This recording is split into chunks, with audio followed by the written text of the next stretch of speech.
there's no one else who loves me like you used to. Sometimes we're not ourselves, there's no one I can turn to. And I know all the feelings that we shared are in the past. And I know your relationships are never meant to last. And I'll take some time, but I'll be alright. We're moving on, we're moving on. I know times are tough, but I've had enough. We're moving on, we're moving on, we're moving on.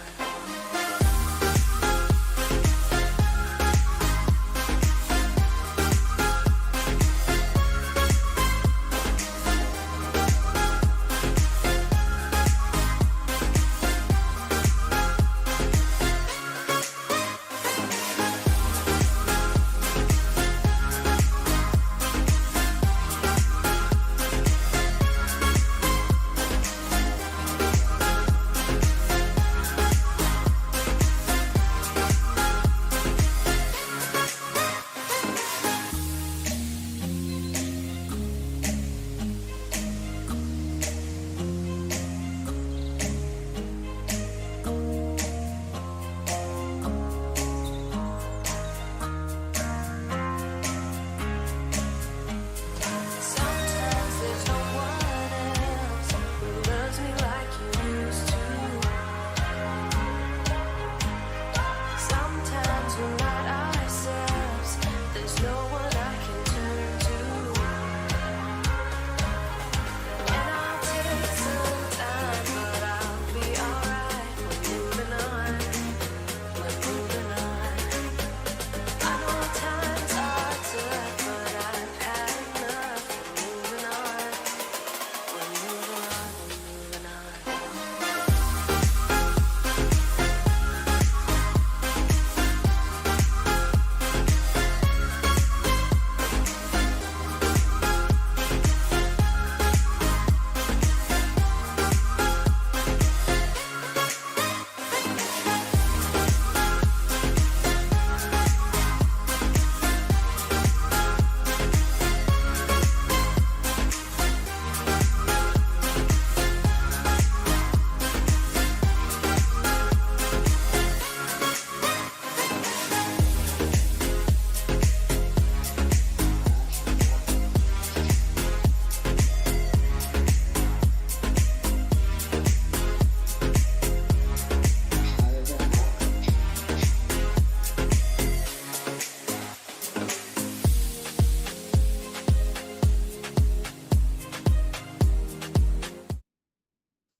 Okay.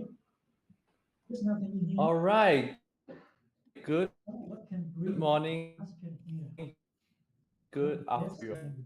To see you guys here on Gather Town. So it's been more than a month since launch already. So I'm Ben, your facilitator for today. So I'd like to invite everyone to come to the center of the map. So those who are in the chairs at above or at the bagel at the side or at the rockets on the right, please come to the stage in the middle where I'm at, so that you guys can interact with the fellow participants as well. So welcome to the first series of the workshops. So I'm so excited to have everyone over here. So without further ado, so I'd like to introduce Darren Rogan, who will be conducting the first workshop today. So Darren's an experienced executive executor and advisor in early stage tech ventures, Web 2, Web 5, and Web 3. And he founded several startups, scaling, failing, and advising, supporting numerous ventures across Australia, UK, and the US. He has experience building and managing a diverse range of product teams and solutions, including mission-critical enterprise systems, multi-platform mobile applications, and emerging technologies. So, hi, Darren. Good to see you again. Hi, Ben. Nice to see you. Thanks for the intro. Awesome. Yeah. So, whenever you're ready, please, the floor is yours. Not a problem, not a problem. So as we said, I've been in startups for over a decade. I've been an entrepreneur in residence at accelerator programs. I've done grant assessing. I've raised capital over $80 million in numerous different ventures. I normally do early stage from sort of idea to Series A, Series B, and then I sort of move on, as I like this sort of early stage startup approach. But I'm also a big crypto fan. I'm in the Gold Coast in Australia, by the way, and I run the local blockchain meetup here. I've been running that for a couple of years and a member since 2018. So I think that the blockchain is the next evolution of ownership, and that it's going to empower a lot of new businesses and disrupting existing businesses. So I'm here to hopefully help you be one of those businesses. All right, Ben. So would you like me to jump into the presentations? Yep.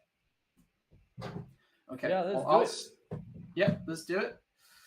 If anyone's got any questions, you're welcome to jump into the chat window. On the right-hand side of Gather, there's a little chat icon and there's a nearby chat. If you put a chat in there, I'm watching that, and we'll be able to do some question and answers towards the end of the sessions. So yeah, let's get into it and let's talk about the introduction. So I'll just share my screen. Share screen one. So I can show.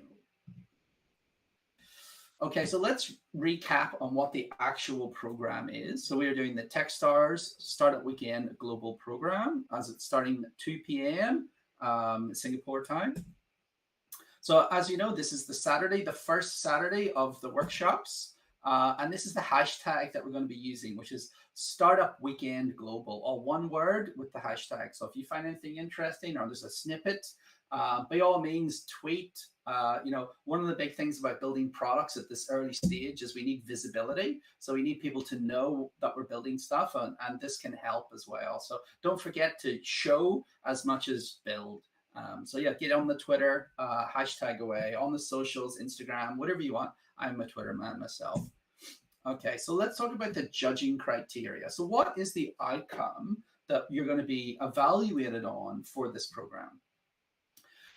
Primarily, we're going to ask about validation. Now, because in a startup, it's very different to a hackathon. A startup is trying to build a business, where a hackathon is just playing with technology. Now, I love both. Don't get me wrong. I'm wearing my hackathon T-shirt from the ETH Global, ETH Online hackathon that I did a couple of months ago. So I'm a big fan of both. But the big thing that we want to do here is actually solve meaningful problems and make a dent in the world.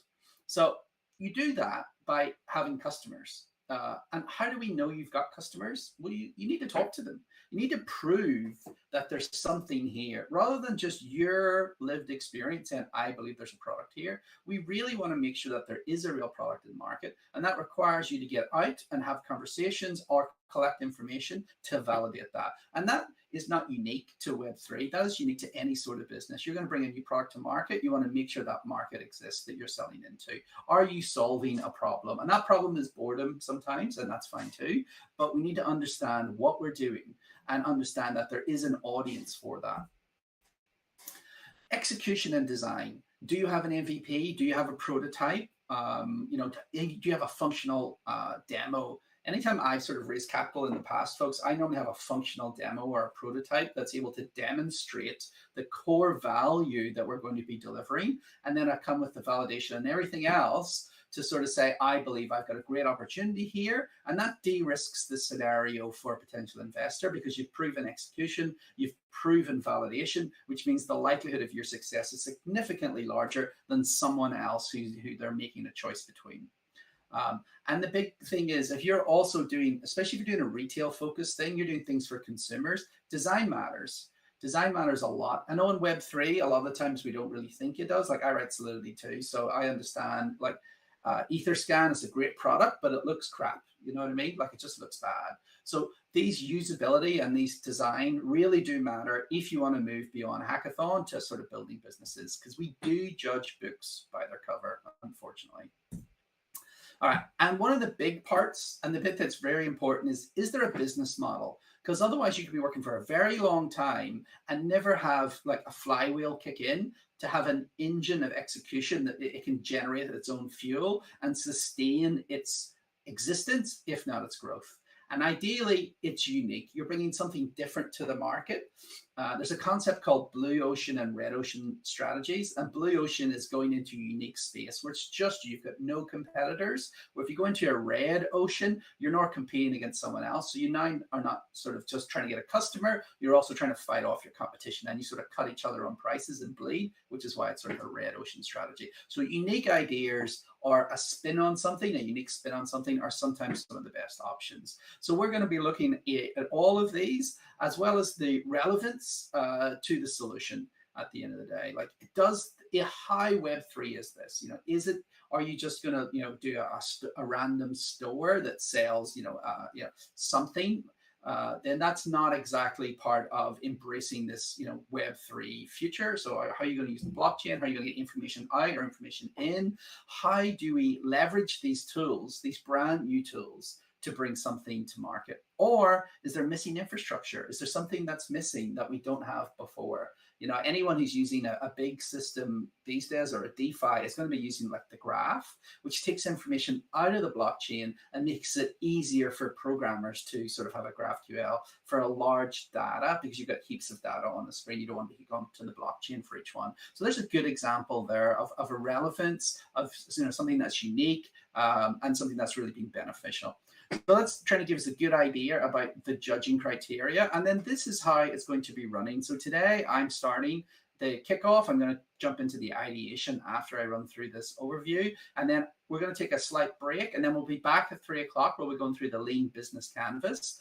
And from that, well, that'll hopefully help us be able to put a critical lens over the ideas that we're going to work through. And these ideas could be full-blown app ideas, or they can just be feature ideas as well. And these processes continue to be the same. Then after that, we're going to go from front end to RPC, which is about getting information into the web and how that connects through into the blockchain. And then we're going to have a talk about unstoppable logins, Web3 SSO, which is about having a single sign-on, sort of trying to use your wallet as an identity. And then we're going to have a talk from Polygon Deep Dive in their new Polygon ID. That sounds interesting. I haven't seen that myself. I'd be very keen to see that one. And then we're going to go into part 2 of the Web3 SSOs. So hopefully those things will be able to give us a bunch of information today. And I will be here for the first couple of sessions. So if you've got any questions for me, make sure you put them into the questions and answers. And we will have questions and answers at the end of each sessions. So that is the introductory slides I think that we've done about the day. And then let's talk about how it's going to actually get resolved. So we're going to have pitch submissions, which requires like a 3-minute pitch video and a pitch deck, and they need to be supplied by the 2nd of March at 12 p.m. At Singapore time, GMT +8. And you'll find the links on Miro, but this is very important to capture what you've done over these weeks and the learnings that you've had. But we hope that we're going to give you tools that are going to help you outside this weekend and build new interesting features and functions. So let's, so then they go into the submissions, and then you're going to have the final pitch submission, which is a 3-minute pitch where you're going through the content you've done, and you'll go through some slide decks about what we normally would cover off. And then you're going to have 5 minutes of Q&A. And that's it for the introduction. So I hope that's pretty clear how the program's going to run and how it runs each Saturday moving forward as we deliver content and help you through there. And then I'm looking forward to seeing what interesting stuff comes out at the end of this around March. And with that, introduction is finished, and I will just switch over to the ideation.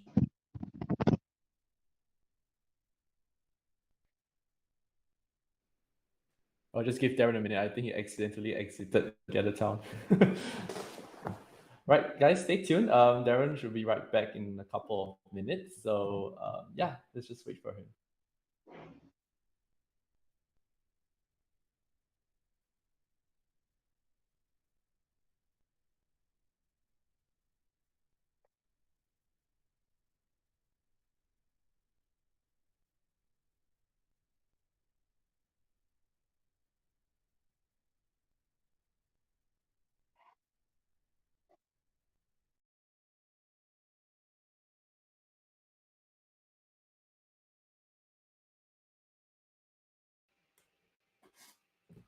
Hi, I'm sorry about that. Hi, Darren.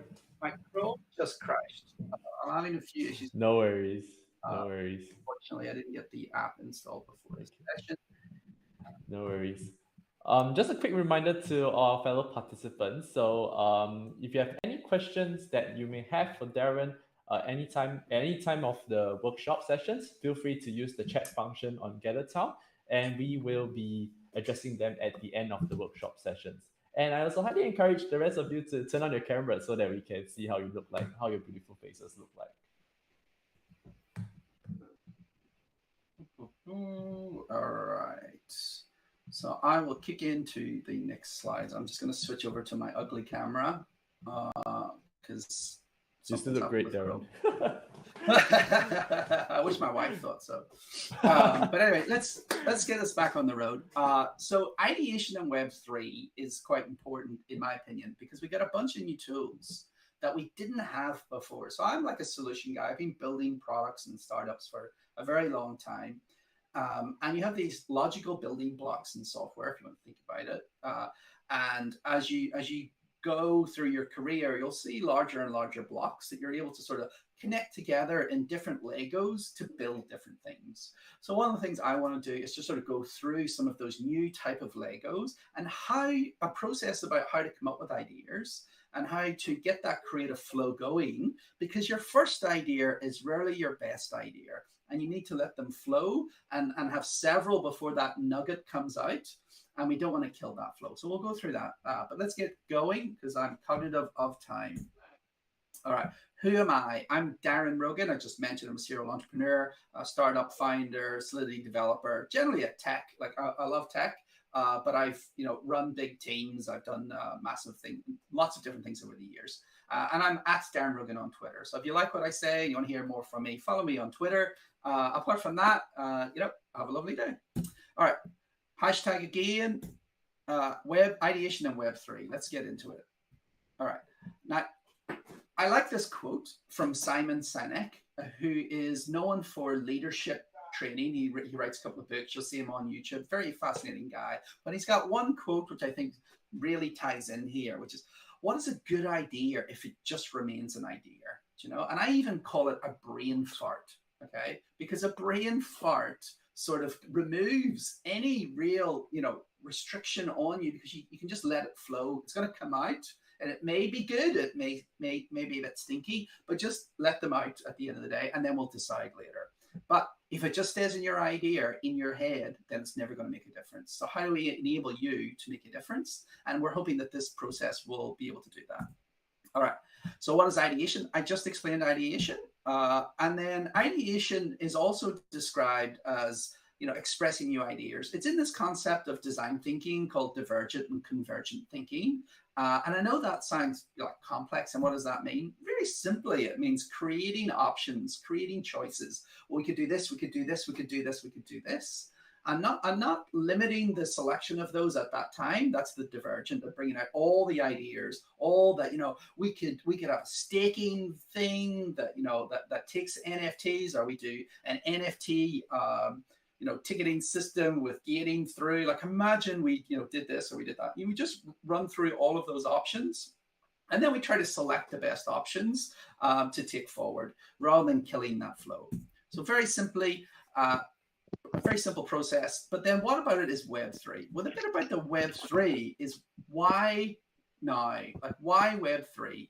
So Sequoia is a very famous VC firm, and they have a famous question, which is why now? And I think that everyone is aware that blockchain, has had its time in the sun, but it has a whole set of new technologies and tools that we can bring to bear on problems inside the space and outside the space. We have new capabilities that we didn't have before. We have, other solutions, especially when we're talking about international or multi-parties, where we might be able to use crypto rails. So, they use crypto behind the scenes. So the general user doesn't even know that it's crypto, and they don't necessarily need to know that it's crypto, but we're able to use those Web3 technologies to be able to do something that we couldn't do before, or it's just cheaper, And moving value internationally used to be really expensive and you'd have a lot of loss. But now with the blockchain, I can move a stable coin from A to B or an NFT, and that can enable a bunch of other stuff. These global markets are not always something we've had access to. So we're going from potentially a regional market of whatever country you're in of, let's say, 20 to 50 million to billions of people eventually to be able to sell to. But in the short term, it is still a relatively small market as those who are crypto native, but they don't have to be crypto native, as I mentioned before. And then what are the missing parts of Web3? What do we have in Web2 land that we don't have in Web3? Like push notifications, you know what I mean? I don't have a good solution for that at this point. I know there is one company trying to do it. And just because someone's trying to do it doesn't mean that you can't do it with your own spin. Because as we know, there's rarely just one solution for everything. But in saying that, having a uniqueness to it is sort of, and a differentiation from the rest of the market is something that's quite important. All right. So let's talk about the prospects. I think this is one of the most important slides of this talk, which is very much about trying to open your eyes about what is actually available for us to attack. Because I look in the Web3 spaces and I see opportunity everywhere. I see opportunity for the Web 2, the Web 2.5, which is giving a Web3 experience and access to those people who are not ready for MetaMask and self-management. Now, I hope they see the light someday and come over, because self-custody, I believe, is a critical part of the value within this sector. But in saying that, that is not necessarily the case. Now, let's talk about what does a blockchain primarily do? It primarily moves trust from third-party individuals into code onto the blockchain. So think about trust systems. What are you doing that is actually a trust-based system? Think about it, like things that are actually like keys or locks, or like room keys, for example. I saw a company that was trying to Web3 hotels basically, and convert your phone with NFCs into the verification, and then using NFTs, for example, as your booking, and then just that wallet verification. So these are the sort of things that start to become a bit more interesting, of taking trust systems and saying, how can I do that part of that trust differently? Then we talk about middlemen. The world is full of middlemen. Any process you think is a simple process, there's probably 2 or 3 layers and some outsourcing and middlemen through those. Now, those middlemen are very useful, but it's normally people. And we can normally digitize that and replace that, well, at least partially replace that with technology. You've seen, evolution of technology over the last 15 to 20 years, and we have continued to eat away at these middlemen, at these manual processes doing stuff. Now, that trust and that authority, which is currently with middlemen, they will hopefully be fully replaced. But in the meantime, they can be optimized so that a middleman competitor can come in using these technologies to replace what is otherwise done by humans, and therefore reducing the cost of the service to the ongoing customer, as well as potentially giving them a better technology solution. Then we talk about money. One of the big things we have, which we haven't had in a while with a 0% interest rate, was yield. The ability to have an asset go to work and actually get money back on that. So, that's normally, you think about examples of that would be Maker or other DeFi platforms, where you're putting some of your assets in, which are being used. And then you have the concept of money Legos, because the big thing about the blockchain is that it is like a giant box of toys that I can play with. So I don't have to write everything. I can reach over to Uniswap. I can reach over to another contract, and I can interact with anything on the blockchain to do those things. So we can start to look at like money Legos, like what are the building blocks that already exist? So instead of me coming up with a base layer innovation, what I can do is I can actually see, oh, well, here's a fragment or a function here and another one here, and I'm going to attach these 2 existing Legos together in a new way, or make it easier to move between these. So, auto yielding strategies and tools that are checking those are the next layer above those primitives that we start to have. And there's a lot of space in here as this continues to evolve. We got, multi-layer, we got layer 1s, layer 2s, we got multi-chain. So there's a ton of stuff here to try to understand what is going to be beneficial. The blockchain is a public system and it throws off a ton of information, but that information is hard for the average person to understand.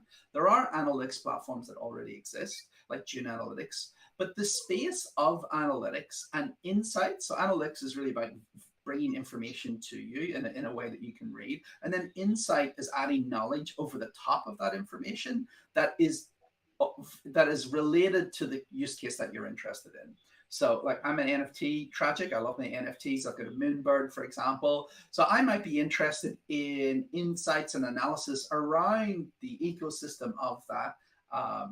And there has been a bunch of traders who want, an advantage, and they're interested in these analytics and in insight tools. So there's a big space there, and it will continue to grow over time as new systems come in. Then new analytics, as we want to understand the usages, go through as well. Discovery and notifications are a couple of other things as well, because right now discovery on the blockchain is quite difficult. We don't have like a centralized location, so these are spaces where people are always looking to be discovered or to be known, or and we start to see lots of people doing YouTube channels and so forth. So that space is quite open for that discovery. And as I was saying, it's like notifications. Right now, it's just a wallet interaction. I push my interactions, but there's no way for you to like talk back to me or grouping. So I think there's a lot in there. One of the ways that we've used blockchains a lot at the minute is through incentivization or rewards, because we want you to do a behavior in order to deliver some sort of larger value. Then at that point, how do we get people to do what we want? Well, we do that normally through some sort of incentive. That might be like, do these things, you get an NFT, or you get coins or staking or other stuff, or interactions, and we airdrop stuff, and then the tools around those, not just those things themselves, but the tools around those. There are a lot of NFT projects in existence that have very little utility, and there is probably a whole space there of supplying tools to enable them to deliver value to their communities, because they may not have the resources, especially if they're not one of the top tier projects, one of the blue chips, these lower tier, second tier, third tier projects. They probably would like some incentives and reward solutions to be able to be customers. So that's really worth considering there. Missing infrastructure is another one. Think about all the things that you have in the Web2 space that makes life easier, and look for those in the Web3 space, especially that Web3 to Web2 newbie stuff as well. I think, wallet usage, managed wallets, those sorts of things are still very useful, and they're still going to be needed. 90% of the world is still not on crypto. We need to make it easy for them to come over. So we need to work on those tooling. I think that is going to be very important.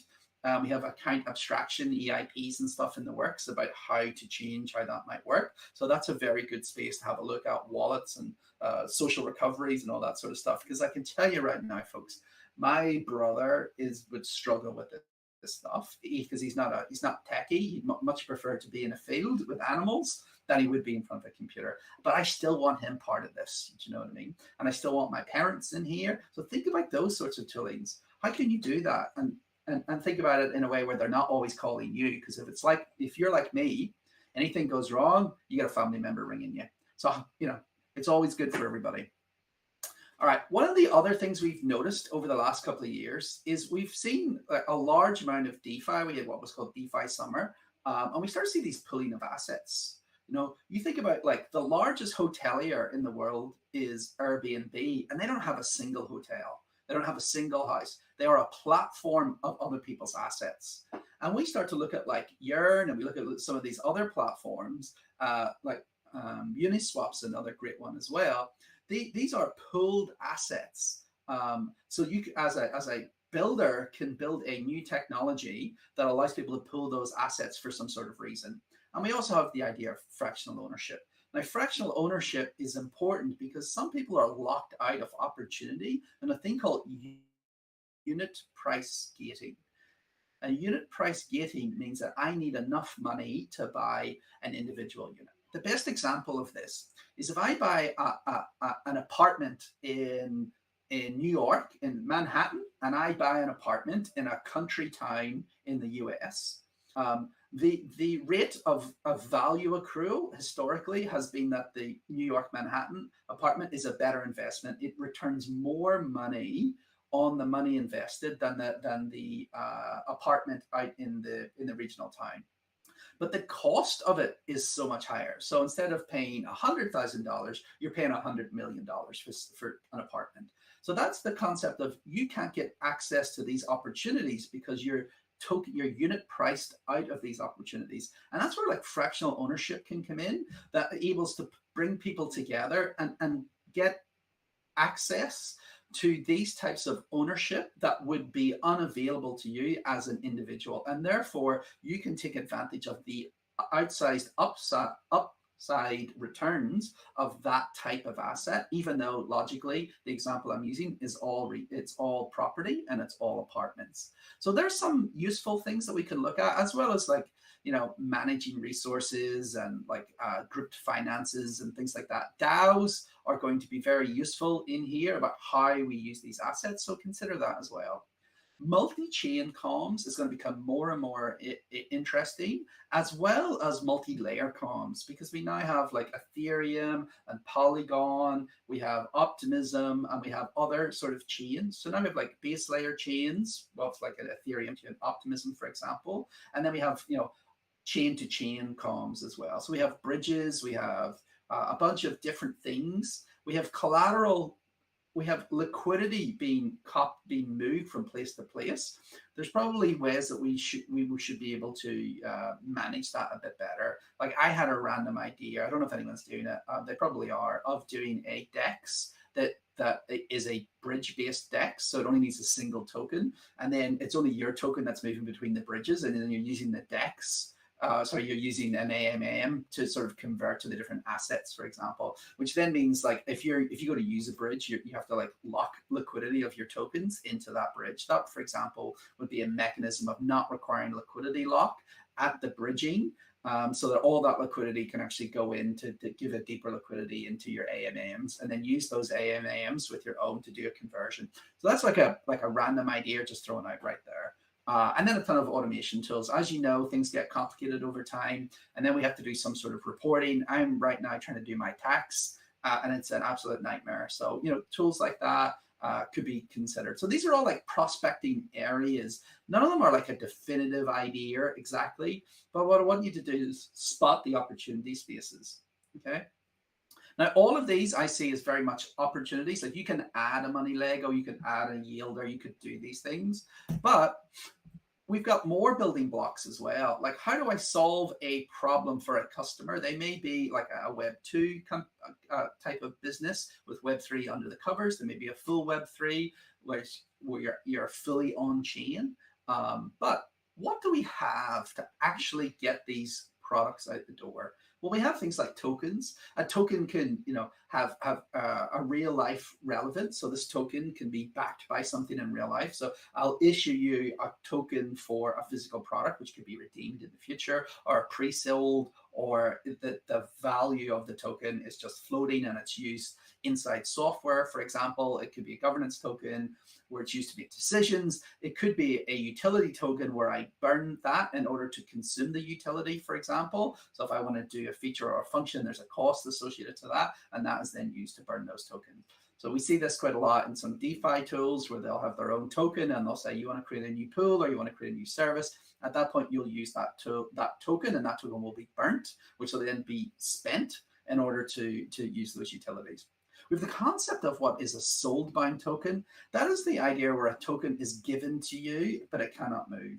So think about more like a stamp and a passport, right? So I can stamp a passport and say, you were here on day one. Now you can't sell that to someone else. You can't give that to someone else. And sometimes what you'll see is people, you know, you want to reward the early group, or you want to remember who did what. And those soul bind tokens are particularly useful for that, because you're rewarding someone and you can look back at that wallet to make sure that they have that, but they cannot necessarily sell it or move it on. So it's not really used for anything of financial value, which is why we would use a more standard token that's we're able to sell and move and so forth. And then we have an access to stable coins. Stable coins are going to, you know, hit a bit of issues this year with regulation, but the ability to transact in a stable coin removes the volatility of dealing with Ethereum or Bitcoin. The average person is not necessarily going to want to take that volatility on for Bitcoin or for Ethereum. So we can like price something in USDT or any other sort of preferred stablecoin to have a known price, and that takes away those volatile price swings that would otherwise affect your business or other businesses that may shy away from Web3. So this Web2 to Web3 bridge of taking real world assets onto the blockchain, I think are enabled quite a lot by stablecoins, or can be, because that currency risk would be quite large. Imagine you were working with a business that was in a different country to you and had a currency that was very volatile. So we had, there are currencies that people won't accept because of that volatile nature, and it sort of hinders business. So this stablecoin can do that. Plus, there's probably a ton of stuff we can do with stablecoins. And is there a stablecoin in your country or region? Because there's an opportunity there as well. Algorithmic stablecoins is also a fascinating area, but none of those have worked yet. Let's just put it that way. So maybe you're the person to crack it. DeFi is such a large section. I would prefer to call it OpenFi rather than DeFi, because not all DeFi is fully decentralized, but it's the open financial framework. So are you going to add something into it? Are you going to add a new piece? Are you going to aggregate a couple of different services? Are you going to spot an opportunity that you've got something, for example, that's in Ethereum mainnet, but it's missing on Polygon, and you're like, well, like this DeFi tool is not there? Are we going to have like auto yielders or more complex solutions? Some of the primitives are already there. So do you add an additional primitive, or do you add a layer above? Or do you just consume these with a third party, for example?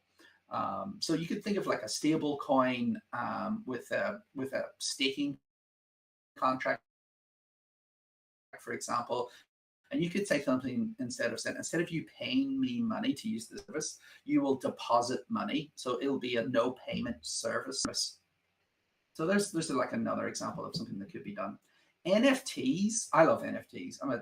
I think the big thing about them is that they're unique assets. It can be anything. It doesn't have to be art. It doesn't have to be a JPEG. It doesn't have to be community. It could be one of one. It could be anything. But it is the concept of like of a unique asset, and we can do lots of things with that. We can like burn for stuff. Like, I don't know if you remember, there was like socks, and there was a bonding curve for the Uniswap socks. Sorry, and then you got an NFT, and you were able to burn that NFT to get some socks. We got collectibles, like I've got a bunch of them, and then we've got like art as well, which I buy as well. The NFTs in those all have like additional layers above, where we understand collectibles, or we want to put assets over collectibles, or we want to make them safer, for example. But the big, moving on to NFTs, because we could talk about opportunities within NFT, lots of different stuff.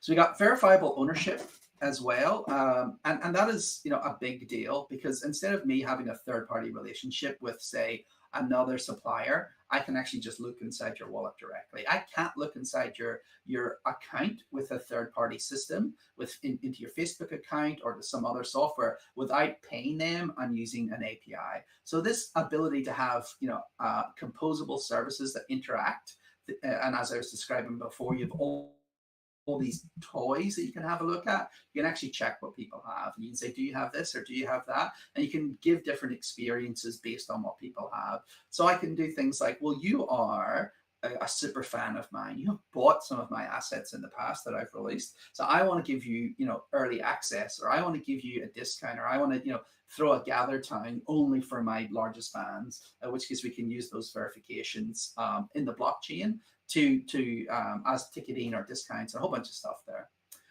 We have asset registers as well, and an NFT is a unique asset, but it's got a bunch of stuff. But you think about, like, where are things? When did they move? Who did they move? Assets between multi-parties are generally the best, where, because that asset history is there between lots of different parties. I've done some of these before, which could be interesting. Think about like skips. Where's a skip? Where are those assets? And all of those about locationally, it's here or it's there, and when it moves and when it gets there. We want these things that are currently in a database. They could come onto Web3. Whether or not there's a market for that, that's a talk for later.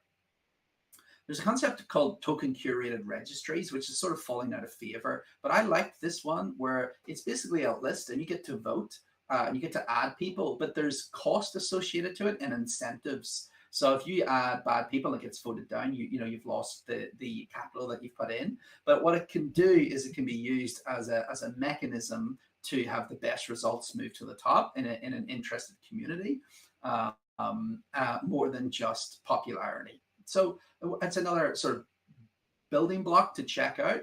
We have the concept of a DAO, a decentralized autonomous organization.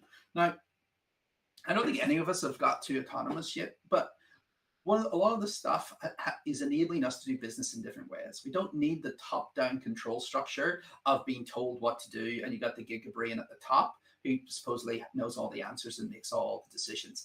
That doesn't work. What works is people close to the coal face of the problem sometimes have the best information flow. So DAOs are a way of bringing everyone together in lots of different ways. Now you think about any corporation could be thought of as a badly run DAO. Co-working buildings, open source projects. The biggest problem with open source is that it's hard to understand what's going to happen. And I think that DAOs have learned a lot from open source software over the last 10 years, but could be applied to everything. We could have a pop-up DAO for an event or a charity meet, for example, where we're giving out tasks and all of that's managed through this platform. And then we can give rewards for those. And then you could sort of like give people tokens. And at the end, if there's money left over for an event, you could like do a claim of the value to the people in, and move from a concept of of salary to a concept of profit share, for example. So there are sorts of things that you could bring forward. Staking is another one, about taking those assets and locking those assets up for some reason. Now, those assets may be used as underlying collateral for some reason. They may be used because we want like decisions to be made, or we want things to be locked in for a period of time. There are tons of tools around staking. There could be utilities that could be sold to third-party products to be the infrastructure. That is like the custody of an asset in particular.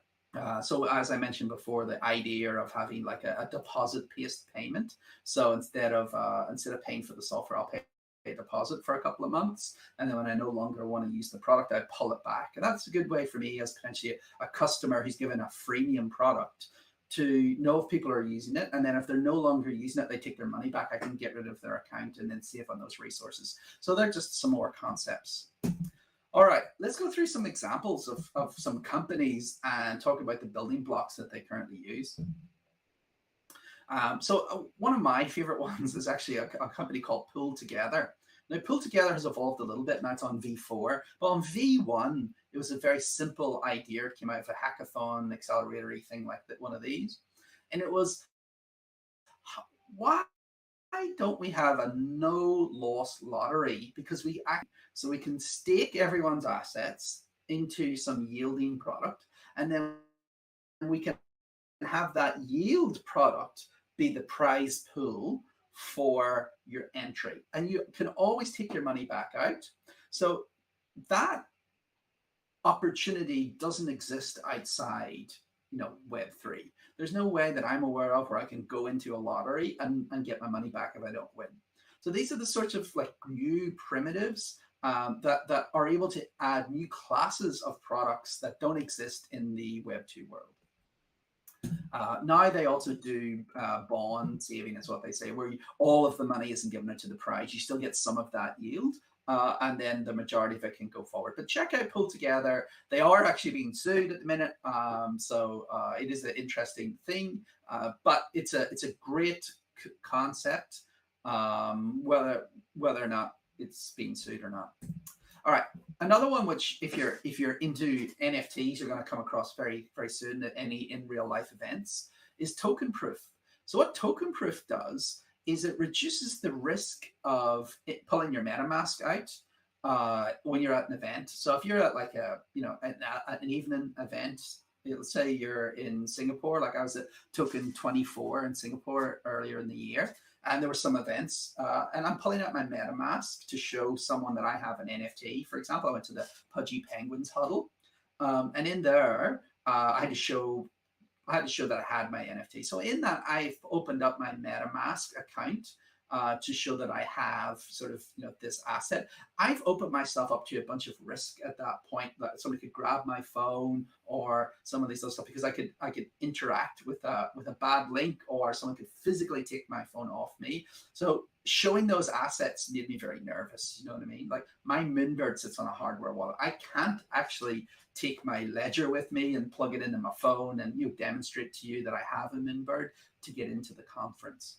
So the Moonbird conference is happening in LA in later this year, and they're going to be using Token Proof as their partner to verify that you have their NFT to get into some of their party stuff. So this is a great way of taking blockchain and verifying that, and then pulling that into like Apple wallets, and then creating these scanners, so that we've sort of taken that solution of verification of these digital assets, but we're creating apps. So there's a verifier app, and then there's a user app. And between both of those, we know that we can do that verification without that high risk wallet interaction at times when people may be inebriated. So I think it's a great product. I know that's one that I'm using, and that's another great example. And then the final one that I'm just going to do is AlchemX. So AlchemX is an auto yielder, and you get a loan, but you never do any repayments. So that your asset is locked up until it pays back itself. So this is the first no auto repaying loan that I'd ever seen. And this one, anyway, some of the examples here have got like a unique spin. So this was, I'm just going to borrow money, and when the yield on my assets pays back the loan, that loan is released. Now I can go back and pay out the loan and get my asset back at any time, but at no other point have I ever seen the ability for you to basically have a loan that you don't have to repay. So I just love that business value. The complexity, not as hard, but yeah, just hopefully that's getting your brain moving a little bit. Okay, so let's talk about. I went through some examples. I've done some building blocks. What I'm going to do is I'm going to run through this pretty quickly, which is like a good process to do ideation, which is like, how do I create these ideas? How do I explain them? I normally do them in this 3C ideation process, which is 3 distinct phases, and I only do one thing at each phase. So the first thing we do is cultivate, all right? So that is like, no stupid ideas, let's get this going. Then we have clustering, which is like, okay, let's start to see if there's any themes or, what's similar in nature. And then you've got like culling, or looking at which ones are the best options, or which ones can we pull together, or from that theme, is there a better version of those to create a short list. And if you do it in these 3 parts, what that really allows you to do is have bad ideas flow out, followed by better ideas, and then the odd great idea. There's loads of bad ideas, but what you really want to get is that group knowledge to come to bear. So let's quickly go through it. Cultivate, which is like the creativity. I want all these random ideas. Like I've just told you, you can have auto repaying, you could have all of these new things that we're looking at, these new building blocks that I went through, and those spaces that we've seen about, how could I do that differently? What if we could do this? But it's quantity over quality here. I don't want your best idea. I want all of your ideas, because sometimes what will happen is your first idea will come out, which leads to your second, which leads to your third, which leads to the good one, which is your 4th idea. Okay. So you don't want to be stopping yourself. You just want to keep them as much as possible. Just keep the flow going. So defer judgment. Don't tell anyone else that's a bad idea. Don't say that you have a bad idea yourself. You're not at that stage. You need to have like wild ideas, like think as crazy as possible. How are you going to change the world? How are we going to roll this out to 1 billion people? And do it collaboratively, if you know what I mean. Jam with some people as well on those ideas. You might want to break into groups. You might want to do it in different times. But you want to sort of bring this together. And this process can be used, anytime realistically. If you want to build a new feature, you want to do a pivot. It's not just for the very start. It's a process in design thinking about how to flush out the best ideas. Okay.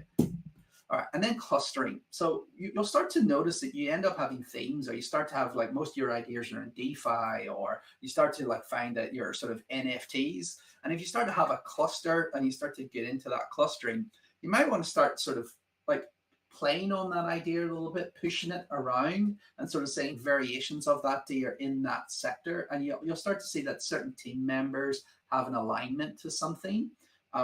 So, you might end up having people who are very interested in the art, for example, of NFTs, or you might have somebody who's just interested in like redemption flows.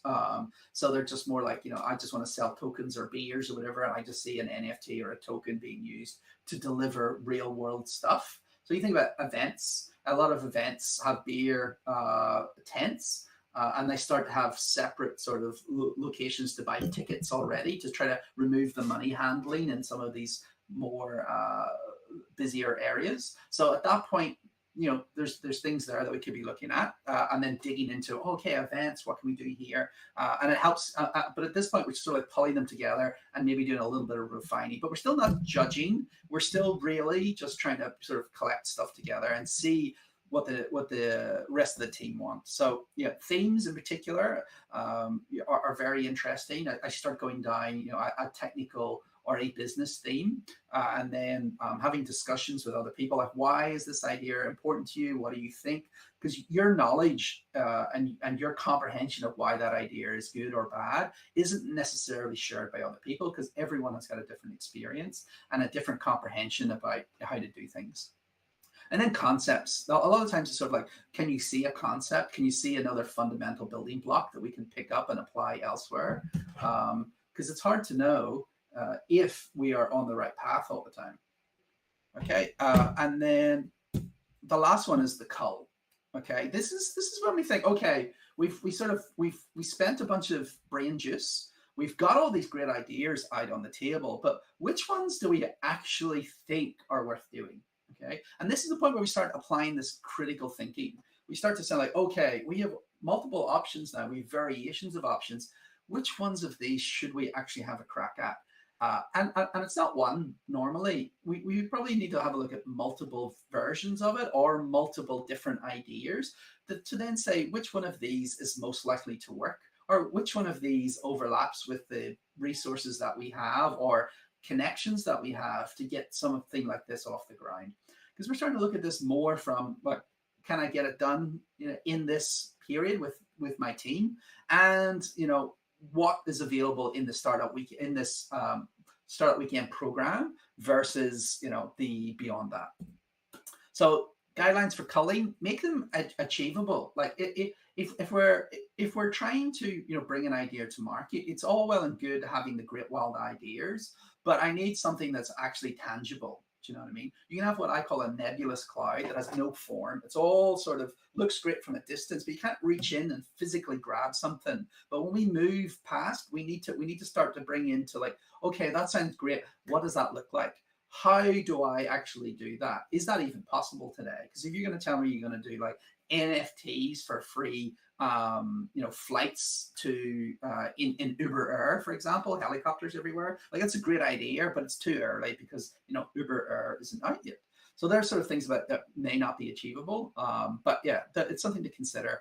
The team, like, don't do an AI thing if you don't have any AI people. All right, I've seen this lots and lots of times. People say, this is a great idea, we're going to do it, but then they don't have the expertise inside the team to be able to achieve any of that. So and remember, it's a judgment to just get to the next stage. It's not a judgment to say you're definitively doing it or you're definitively not doing it, but it's a judgment to say, right, I'm going to look more deeply at this idea to see if it's worth doing. Okay, and then ideation, workshop ideation. So just to recap, we want to create and choose. It also is good for alignment within the team. So everyone has a good understanding of what we're doing and the variations of that and what we're not doing, because we went through that ideation and moving stuff around. So now we've got that. Should we build the product? We've got our idea. Off we go. No, we don't. Since we have the idea, we don't just jump in and start coding, because that's sort of more like a hackathon. And what we're trying to do is build businesses here. And the thing you do if you just jump in and just start building is you start doing solution engineering. You don't solve people's problems. So yeah, you can build a product, and yeah, you might be able to do a ticket launch, but you're not going to get past the stage of having a flywheel of a sustainable business, because what you've done is you've created this solution and you've potentially over engineered it because you're playing with the technology and you're not trying to actually deliver value. So and solving people's problems. So it's something in particular where you need to understand the business to come in with a solution. And then why do businesses fail? Well, realistically, we build products and services nobody wants. So we have to validate that. And there's lots of different ways of validating that. And the one we're going to do next is the Lean Business Model Canvas. And that's a very good one to give us a top level view of these, but we will do that in the next session. So just a quick summary, we will be doing collect ideas, categorize and cluster those ideas, and then consolidate for a short list of what we think the best ones are. And I find that this distinct process, sometimes done with Post-it notes, if you're together, you could use Miro board, for example, or any other sort of Post-it note product to sort of do this in a remote session. But I normally would set aside definitive times and then take breaks between those so you can sort of understand what mode that you're in. And then let those wild ideas go, because that wild idea, even though if it's wild, may help you come up with the next more achievable idea. And that's it for my session on Web3 building blocks, ideation processes. So I hope that's been beneficial for everyone who's listening. And if anyone has any questions, I will jump over now and have a look. All right, thanks, Darren. Yeah, it was a very, very informative workshop session. I think there's a question in the chat, actually. So it's by Gabe. So it says, hi, Darren, what are some examples of successful ideation and innovation in Web3 projects? Well, the ideation process is more like, as I was describing, those new capabilities that we have. So, we've seen quite a few of these that are using staking in some way to take hold of someone else's asset and then potentially using it DeFi. So what I really wanted you to do is understand that you now have new modes of doing stuff that were not available to you before. So like an AMM, which is Uniswap and an automated market maker, like those things didn't exist, and that was an innovation to be like, do we need to do an exchange in an order book process? So the innovation was in that fixed product math, where think of it like a seesaw. Okay, so a pool works like a seesaw, right? So and people were saying that it was too simple. That'll never work because you need an order book, you need to match this, you need to match that. But what they do is they create an arbitrage. So when you use it, let's say that I'm buying a stable coin to ETH, and I put a bunch of ETH in and I buy out most of the stable coin. Well, that changes the ratio of the assets in the pool, which then changes the price because it's like it wants to rebalance. Okay, so it changes the price in the pool, and the initial ratio is set up when you create a pool. So once we're trying to rebalance that pool, we as the solution team don't actually rebalance it. What we've done is we've created an arbitrage opportunity for the market, and someone else jumps in because we've changed that price. So now in that instance, we've made that stable coin, for example, more expensive because we've bought all the stable coin with our Ethereum. So then somebody's like, oh, hold on, I can sell my stable coin, which is worth $1, for $1.05. So I'm going to pile in and I'm going to rebalance that to keep that liquidity in. And that innovation was actually in removing complexity and putting it right down to the most basic building blocks and rethinking things from first principles. So to me, that is, I know it sounds weird and I know it's really simple, but what it's done is it's sort of ripped the Band-Aid off complex solutions, because we're building components that can be built upon and they can be simple and other people can build on top of it. In Web3, it's much more collaborative. In a Web2, I wrote everything. It was my server. I might plugged in, some libraries, but it was my infrastructure, my server, my database. I wasn't able to like reach across or leave an opportunity open for someone else to do the rebalancing and create economic incentives for other people, for actors to get involved to do the rebalancing. So I don't know if that answers your question, Gabe, but if you like a follow-on one, just drop it in the chat. Awesome. I did see. someone mentioning soulbind tokens. Soulbind tokens could be very useful if you're trying to stamp an asset, because like I've had like I did a design for a fractional ownership product, and when we had the security audit done, I had not done staking. I had just done asset verification. Do you have this asset in your wallet? Now, in me not taking a staking, what that meant is that asset, because I wasn't like marking it as being processed, I was just checking in one of these. It meant that I could send that asset to someone else. So I could send that to Gape, for example, and then Gape could then use the product, and then someone else. So instead of that being used as like the payment or verifying you have that, it's like having a bus pass and just passing it to the next person after you get on the bus. So, that is where like a soulbind token means that you can't move that pass. So I've said this wallet has access and only this wallet. So, that potentially removes the need for me to make you to stake the assets, because I can just give people soulbind and then verify they have that soulbind. And if they don't, I'll send them away to say, you need to go get one, whatever process that is. So a good example of that is I've got like a multi-stage process for another thing I'm working on, which I probably can't talk about just yet. And in it, one process, will create a token, like a soulbind token, and put it in your wallet. And then that will give you access rights to the next stage of the product. And the next stage of the product means that I don't have to care about the first stage of the product. I only care that you've got these types of tokens. But then I want to make sure that you can't move that token, because if I'm using that as like a check, I don't want you to be like, oh, I'm over 18, I can buy alcohol, and then go out and give it to like a kid. You know what I mean? So that's where the soulbind sort of locks that into the wallet. And in doing that, it can simplify other parts of your product. And that simplification means that we can do things cheaper, and we can do things that in a more collaborative sense that we couldn't do before. Because I still believe innovation primarily is about money and making it easier. So I'm a big proponent of using Web3 tooling to attack existing products in the Web2 space and doing cost destruction on them. I want, like, think about Netflix to Blockbuster. Blockbuster had, video stores, physical stores, and Netflix rolled in and they did DVDs in the mail to start with. So those DVDs in the mail were significantly cheaper than Blockbuster, but they did have to do innovation around that. So because they didn't always have all of the same brand new products, then they brought in the list, and then they would give you what was available from the list. And then they changed a bunch of how the user experience worked to deal with the limitations of having limited stock.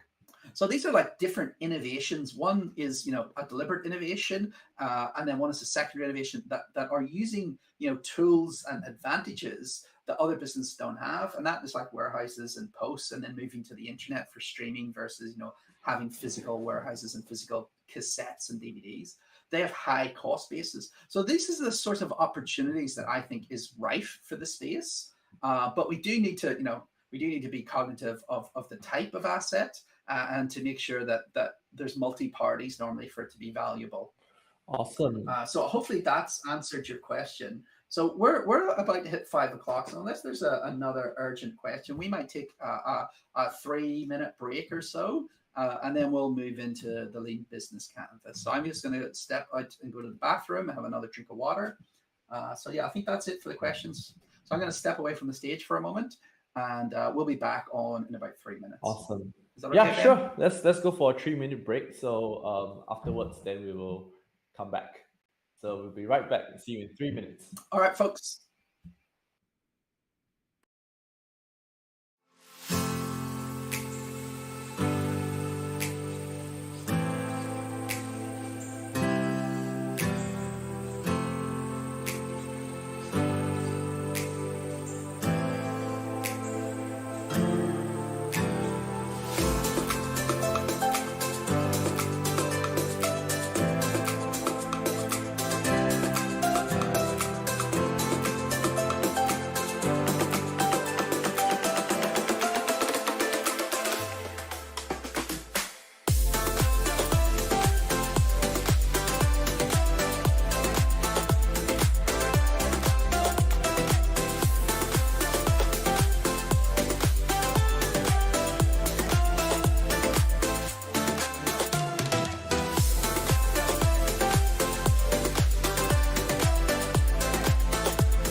All Hello, right, folks. welcome back.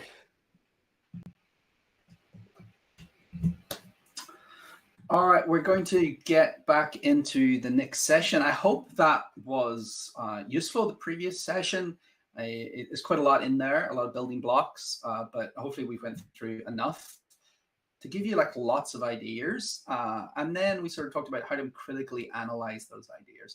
And one of the tools, a very good tool, is called the Lean Canvas Workshop. But before we jump into exactly what it is, one of the things that we notice is, and if you're in entrepreneurship like I have been for a long time, every so often people build products and they spend a lot of time and they spend a lot of effort, and then that product is unsuccessful for numerous reasons. And it's because they've fallen in love with their idea. And in hindsight, there was really little to no realistic chance for it to be successful. Because there was no market for that product. And in taking the time to evaluate these, it should help you pick your best approach. So, put your best foot forward. And because I want every one of you to be successful, I want every one of you to have, your own startup, your own, whatever your definition of success is, I want you to have it. So going through processes like this is an important step to significantly increase your chance of doing something, of picking the best option. So I just wanted to really highlight that and the reason why it's super important. All right, let's get into it. The hashtag, which is Startup Weekend Global. So if you love what you're seeing, take a snapshot. If you're watching it on the live stream, do a tweet. I'm at Darren Rogan, at me, hashtag love to see it. Lean Canvas. All right, so this is the next workshop. What is lean? Lean is the concept of focusing on the value. What is the valuable thing that we need to do, and trying to do smaller steps. Another great example is think of it like if you do one big jump versus lots of small jumps, because you can only go so far. So you want to take smaller steps and understand, am I going the right direction? The Lean Startup book is a great book. I think it was it's a bit old these days, realistically, but it was in a time before they even knew what lean was. There wasn't a term called lean startup. I would recommend everyone to give this book a read. It's a great book, and it does explain. Now, I wouldn't say it's like a how-to guide, but it does give examples of saying what is the most important thing for us to find out, which is what is going to move the needle? How are we going to determine that we are successful? And it shows some examples of that where they've been able to find product market fit by going through a series of steps. So definitely a must read. So this is the lean process as we see it, right? The conceptual process is that you have some sort of ideas. I've got a problem that I want to get solved. I've got an insight that I'm looking for. And then we build something. We build an MVP. That MVP might just be a test. It doesn't have to be a full product. It might just be a marketing campaign, a landing page to verify brands or marketing messages. So it doesn't have to be like a full application. So a product in its own right. And then we measure the success of that, and then understand if we were correct or wrong. One big part is make sure you put those decision points before you start measuring, or you'll retrospectively apply the learnings to be whatever you wanted it to be. And from experience, it's much better to put that at the build stage. You're like, okay, what is the definition of success for this? What does it look like? Let's say it's I want to determine if anyone's interested in this idea. I might do like Google AdWords, for example, on a landing page to see if there's market demand for some product that I'm selling. So at that point, I might be like, do a landing page with put your email address in, and I'll say like I'm going to put a couple $100 into adverts, and I might say where I want at least 100 signups for $100 spend in order for me to justify that I should continue evaluating this, and then running multiple experiences as well. But think about it, is what's the most important thing for you to know, and what are the easiest steps for us to find that out? And that's basically the lean process. All right, so what's the lean canvas? Okay, so the lean canvas is this, which came from the business model canvas, and then we're using it as the lean canvas. It is a way to rationalize your business opportunity and business model. So we take that product, and you may have a product which goes to different customer segments, for example, or slight variations of that product. You might have a B2B play, which is a business to business, or you might have a business to consumer play, a B2C play. And each one of those, I would do a different lean canvas, because the benefits for one may not be the benefits for the other. And then this allows us to have some sort of frame of reference, so that we can take like multiple versions of this, which may be like variations of the idea, it may be completely unrelated ideas, and we can actually have something that allows us to sort of compare apples to apples, as they say, because it's very difficult when going through this process to understand which ones work or don't work. And you might hit a snag in one where you're like, oh, hold on, we're not going to be able to do this because of something here that you wouldn't necessarily know if you just jumped in and start building your product straight away. So the numbers that you see here on this are generally the order which people fill it out. Okay, so number one is the problem or problem space. Okay, and boredom is a problem. Entertainment is the solution to boredom. Okay. And Tinder and all, they're all problems too. So you can think of these things as, what is the problem for the user that I'm trying to solve? And then the number two is, who are my customers? Who are all my types of customers? And then that early adopter section is, right, who are my first set of customers? Who are the people that are going to use my product to start with? Because as we know, all products may not be fully feature rich at the start, or the first version of the product may not be great, or because your product might take years to build. So we build like a small version one with a smaller customer set, and then we can move through. So trying to understand how those work. Number three is the big bit. Number three, the unique value proposition. This is, what does your idea do? How would I explain that in a clear way? I like to think of it as, what is the tweet that I tell you? So there's also a thing called the rule of threes with pitching, which is like everything is three. So I got 30 seconds, 3 minutes, 6 minutes, 30 minutes, and an hour, and they're your normal interaction times. So your 30 seconds when you're in a lift with someone and they say, what do you do? That's what should be there. Do you know what I mean? Like, we're going to do Uber in a little bit, but like the Uber is, I'm travel, but I'm safer and faster than taxi. Safer, faster, and it was cheaper when it came out. And they're unique value propositions that you'll be able to clearly articulate what we're bringing to market. So I like to think of it as the tweet. Then the solution is really, okay, so how do we solve these problems? What are the main features that we do? So let's say, some of the examples that I articulated before, let's just say that we're going to do a crypto one, and we do token proof. Okay, so I'm just doing this right off the bat, but token proof, which we've seen, the problem is that we want to verify that people have NFTs, but it has a bunch of security risks with interaction with hot wallets of ownership, poison, attacks, physically somebody taking your phone off you, or like a bouncer, and then doing a transfer. These are all real risks. So look, there's the problem. And then the customer segment, we got customer segments of the average person, but really the customer is probably event organizers, NFT projects, conference organizers, those are the sorts of ones. And the unique value proposition is sort of, like a verifiable ownership made easy for in real life scenarios. So I'm sort of haven't pre-thought this one, just to be clear. I'm just throwing it out here, but that sort of, you start to see how you start to fill these in. And then the solution is like, well, how do we do that? Well, they've got a verifier app, they've got a consumer app where you connect your wallets, and it verifies that you have those NFTs, and it creates these QR codes that works with the scanner. So that's sort of like, oh, how do I do that? Well, I need to do user verification. I need to have a verifier. I need to have a mechanism that collects both of these together. And then and then after that, what's my unfair advantage? Well, the unfair advantage at this point with like token proof is that there's nothing really there.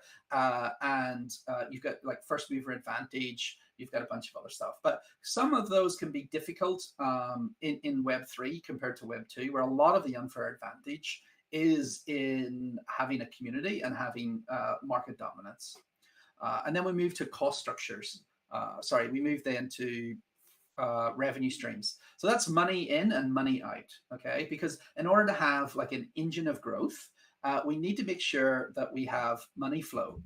So money in is sort of like, how will we make money? That might be through, initially, it might be through, you know, an initial token offering if we're trying to raise capital, but it's really a capital raise. But most of these things, you would really want to have some long-term value. Like if I went with a standard NFT community project, revenue streams would be the initial mint, you know, and then it would be secondary sales, and then the third revenue model would be potentially licensing deals and merch. You know what I mean? They would be potentially sort of your revenue streams. Then your cost structure, if we go straight to like an NFT, you know, that would be that you potentially have to pay for an IPFS pinning service, like for your data. You've got, you know, artists, you've got, you know, other costs being, you know, Shopify stores and other sort of understanding how they work. Now, if you look at any business, it will work if the revenue streams are bigger than the cost structure, which means you're net positive. You're bringing more money in than you're spending. But if it goes the other way, that business won't stay around for very long. Now, certain startups and certain businesses, that there's a delay where it does cost more, but there's an inflection point where it then we make more money than it costs, and we might raise capital to get us through that part where, you know, the cost structure is there to start with, but the revenue is delayed. But at the end of the day, we want to make sure that we have a comprehension that the revenue, even at a final state, is still going to be larger than the cost. And if it doesn't, then this isn't really a business because you're going to lose money in it. So it's a very, very important section. And then we have like the key metrics about how do we know it's going to work? And then the channels, which is how do we bring it to market? All right, so this is important. We're going to run through this a couple of times, just so you know. Okay.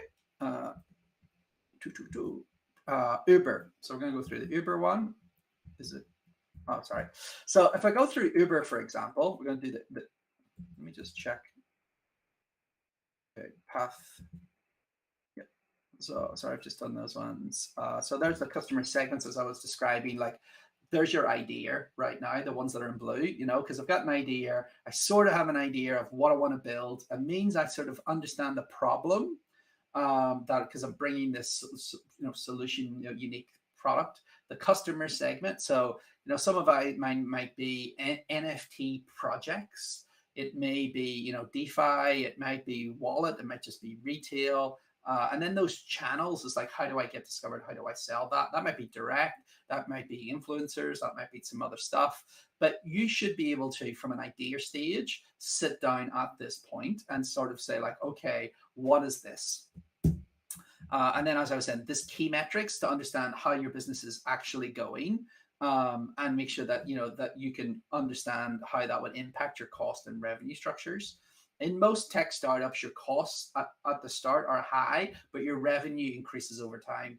Web3 is a little different because we normally have large liquidity injection when we have things like mints or token offerings where we sell a bunch of tokens and we have revenue. And then from there, you could potentially stake some of that or some other stuff. But normally we need an ongoing revenue source for long-term success. Pardon me. This is well Canva. All right, so lean canvas is structuring yourself as a startup. The lean model canvas is structuring yourself as a business. Okay, so I think this is very interesting. We're doing the lean canvas, and the previous one was about the product. Okay, so we have the idea about what are we going to build, what is the product we're going to take to market, and then this lean canvas helps us figure out what is the business that goes around this product that actually makes this product successful. Okay, and you need both. Realistically, you need a product and you need a business around it in order to sustain itself. Structuring yourself as a business. Okay, let me just double check this. So as you can see, we have to the left, we have the product, and to the right, we have the market. So we have a good comprehension of both, but you can really start to see the multifaceted stuff that's going in here that allows us to potentially do numerous canvases with those different shortlisted ideas and variations of those. They may even be, you know, I've done ones where I've got the same product, but we're deciding on where to launch. So are we going to launch in like Australia? Are we going to launch into the US? Are we going to launch into Singapore? Or where are we going to launch? Because a lot of that is about the market. And then at that point, our product was pretty similar from you know, one to the other, but we were able to have different markets to help understand the opportunity to help us decide which market to enter first. Okay. A business model describes the rationale of how an organization creates, delivers, and captures value. That's great. In a startup, I love the one that says, you know, you jump out of a plane and you figure out your business model before you hit the ground. Okay, so you either make a parachute or you have no company. And what we're trying to do is help you through this process of figure out a lot more before you jump out of the plane and you know, quit your job or you take anything else, which is a large change. At this point, we can sort of de-risk that choice significantly. So yeah, I went through the building blocks pretty quickly, but they are here as well, which is that customer segments. You know, your customer can be segmented in lots of different ways. It very much depends on the type of thing that we're doing. But you know yourself that when you bring something to market, is it a Web2 thing? Is it a niche? Is it like a music centric thing? So then our customer segments are all sort of music related. The value proposition, that's, as I mentioned before, the unique thing that we're doing. What is the point of this? What are we doing? Because like I remember people doing some DAOs and it was capturing lots of money, and they're like collecting all this money. This DAO's doing really well, and I'm like, and if you, like, so what? You know, like the collection of assets into a DAO is not a value proposition.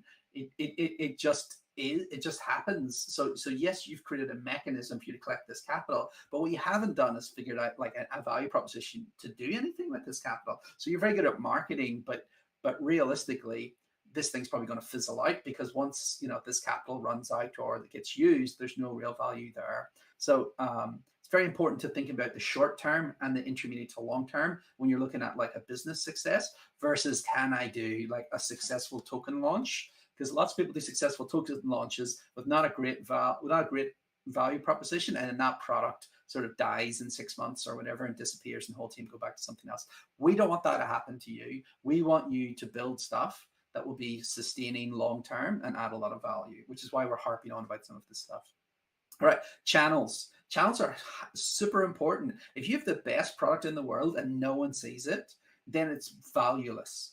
Okay, and I have worked on some products and some services that have been fantastic, but the marketing meant that very few people came through the door. Everyone who came through was delighted, but the business still died because we did not have the distribution and discovery channels.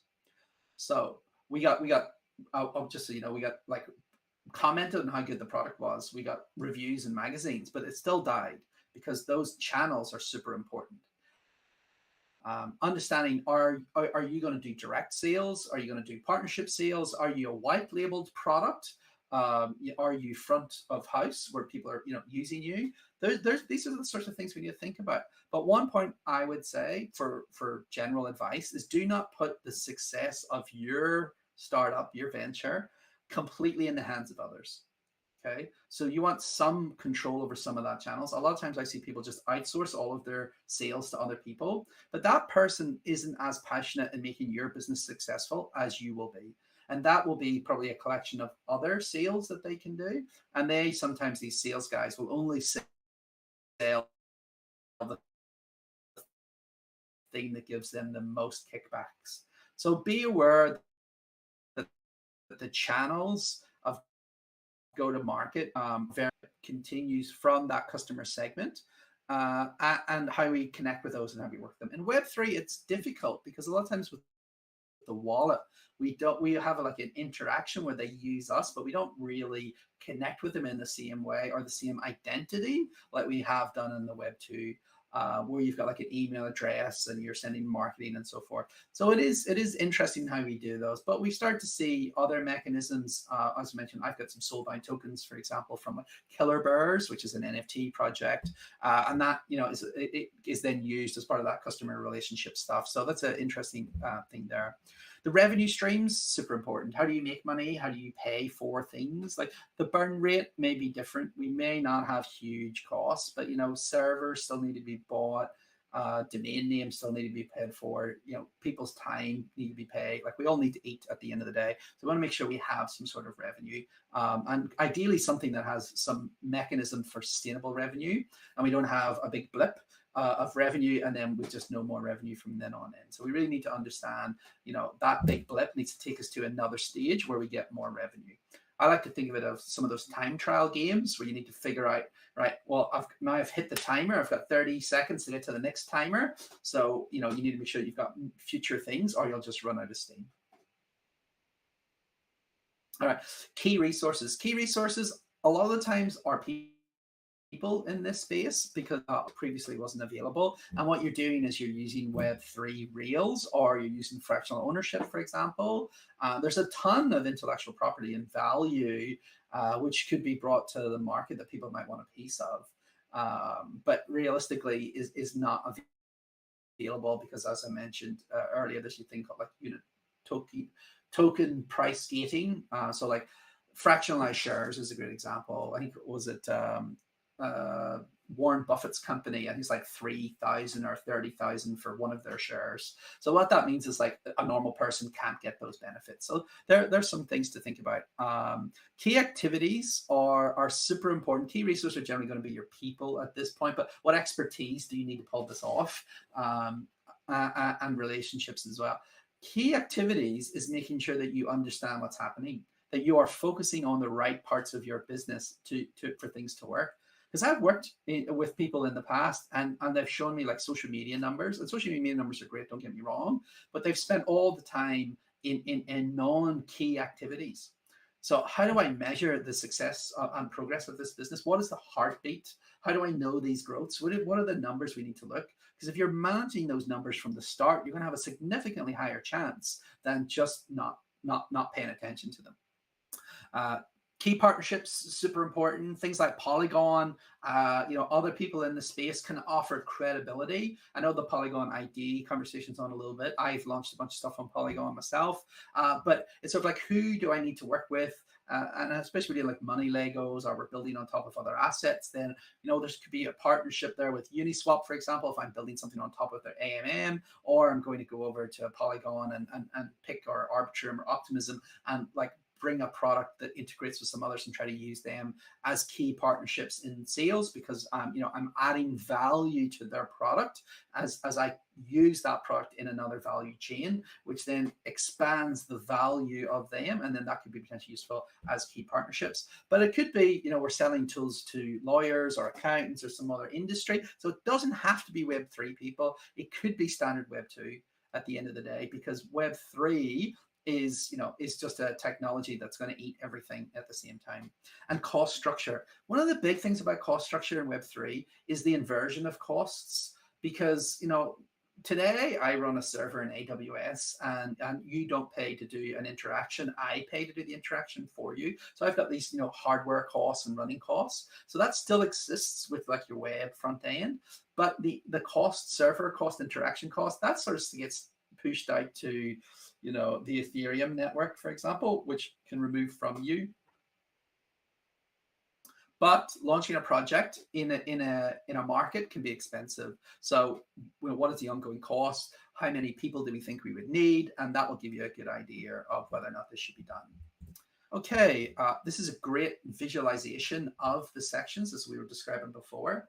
As you can see, you got your key activities, you got your costs, your key resources, and your key partners on the left. And then on the right, you've really got, the market stuff, like who do I need to work with? How do I get to the customers? What are the channels to get stuff to? And then how do I make money? So that's it. Went through a little bit more detail. I've actually went through this, but you can see in here, you know, from cost structures, it actually has some good examples in here. And this is quite an in-depth slides. I don't want to read this one, but I believe, Ben, correct me if I'm wrong here, but all of these slides are going to be available. This is actually being live streamed on YouTube as well, so you can always go back and check this. And I believe these slides are going to be made available to everybody. But yeah, it's really useful because it actually breaks down some of these categories and gives you a bit more information about like key resources, types of resources, one being financial and then one being human. You know what I mean? Like if I'm trying to do, you know, a type of thing that requires AI, then I need someone who can do AI, you know, as a human resource, and someone who's got those skills. But I might need financials because I might say, right, I'm gonna do a fractionalized ownership of this asset, but I need the money to buy the asset in the first place before I can fractionalize it to move forward. So that might be, you know, a financial key resource. Anyway, I'll leave that to read yourselves. Customer segments. The customer segments is one of the most important parts of understanding your marketing, because in previous generations we had mainstream media with just one media channel, and you put your advert on primetime TV and it was seen by the majority of people. Those days don't exist anymore. Everyone is fragmented into their own little bubbles, and we need to understand where we need to go to get in front of our types of customers. Who are the best customers, or who are the first customers, or the early adopter customers?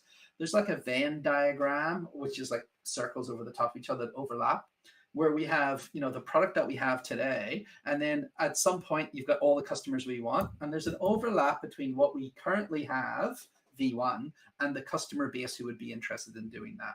And that's the sort of thing where we really want to, you know, focus on that, and then that can derive potentially the execution strategies to make sure that we can not like build feature 1, 2, 3, 4, 5, but say, right, we're going to launch to customer segment 1. What are the features that that person needs to receive the value? And then that is the delivery set that we do in our execution sprints, so that we can actually bring value to a customer segment.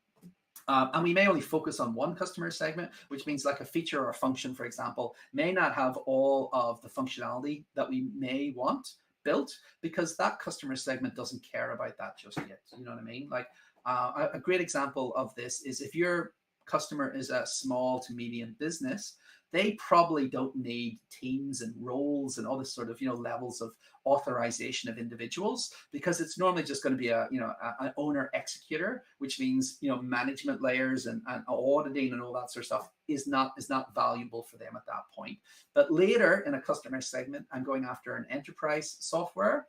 Let's say I'm a supply chain company and I'm using the blockchain to, you know, manage your assets around. At that point, we may start to have like visibility. We might start want to have a lot more roles. So that customer segment will determine what is required for those. Okay, the value proposition, as we were saying, that is what are we trying to do. Now, the ideation is very much around that problem space.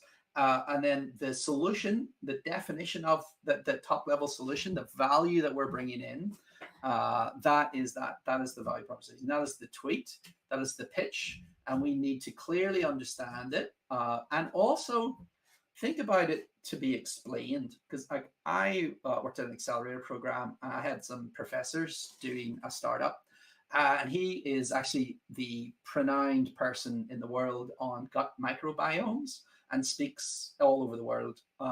Super clever guy, but too correct. His value proposition was not clearly understandable by other people. Okay, so really try not to be too complex or too wordy. The reality is your value proposition needs to resonate with the other people, so they understand that what you're trying to do. Because if I give you a complex value proposition and you can't explain to someone else what I do, then I have failed here, because I need to be able to explain it to you, that you can explain it to someone else, and they can come talk to me, and it logically makes sense. It doesn't have to be, you know, technically accurate, but it logically needs to be to make sense. And the channels, as we were describing, most channels is very much about how you get, your customers. How do you get people into your product? How do you get people into your primary funnel? That could be, partners with, let's say a partner with a wallet, for example. That could be, that could be direct marketing. That could be podcasts. That could be, lots and lots of things. You could be in marketplaces. You get listed on like the Optimism website because you're launching on Optimism, for example. There's just lots of different ways. But as I mentioned earlier, just make sure that you don't just partner with a bunch of other companies for them to do your sales, because you put the life of your business in someone else's hands. So I'm a big believer of always having one of your own channels that you own start to finish, and then potentially partner with other people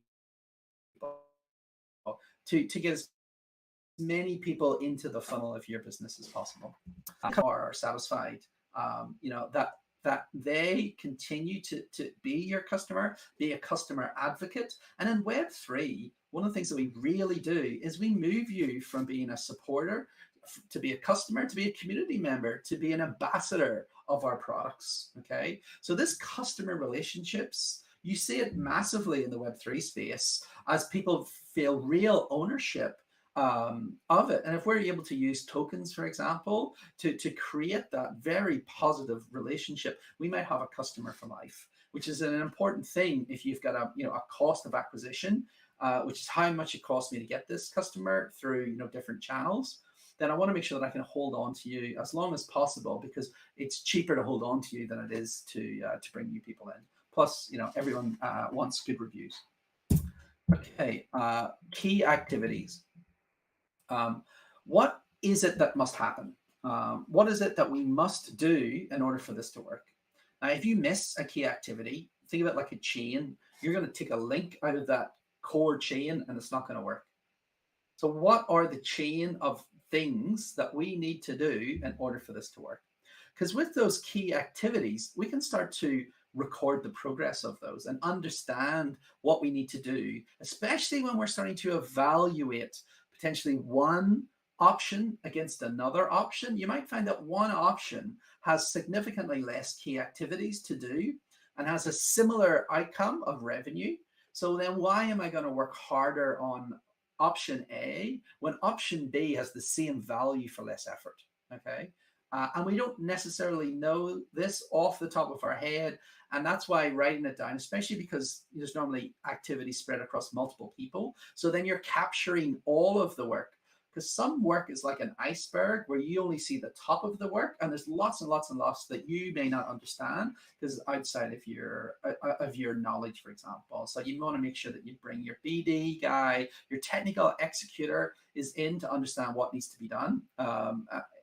So yeah, I think that I've harped on that one enough. The key resources, a lot of times that's people, you know what I mean? Like, who do I need? And for us, it's normally people. Do I need a Solidity developer? I may not. I may use something like Third Eye, which is like an abstraction above, and so it's like standard Web 2 tools, and the Web 3 stuff's hidden.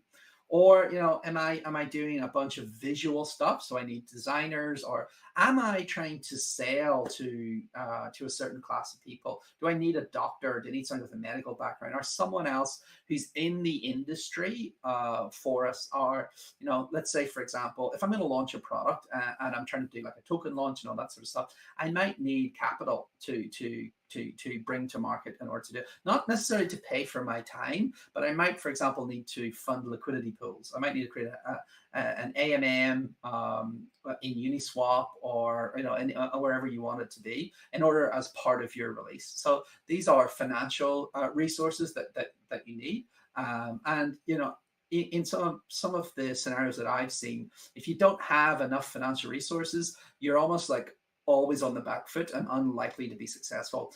But money isn't everything, folks. Plenty of things have been built pretty cheaply and then continue to grow. And a lot of startup ideas can come out of these sorts of things, and might take a little while for maturation and for it to take advantage of. But primarily, it's going to be people for us. Key partnerships. Okay, so these are your suppliers really, and partners. So people like Polygon, people like wallet suppliers. So there's a mobile wallet called Rainbow, which is on the iOS store, and I really like. I primarily use MetaMask for Ethereum, but I do like that wallet because it has like all the DeFi options like right in the app. So they, for example, could be a key partnership and a channel around discovery.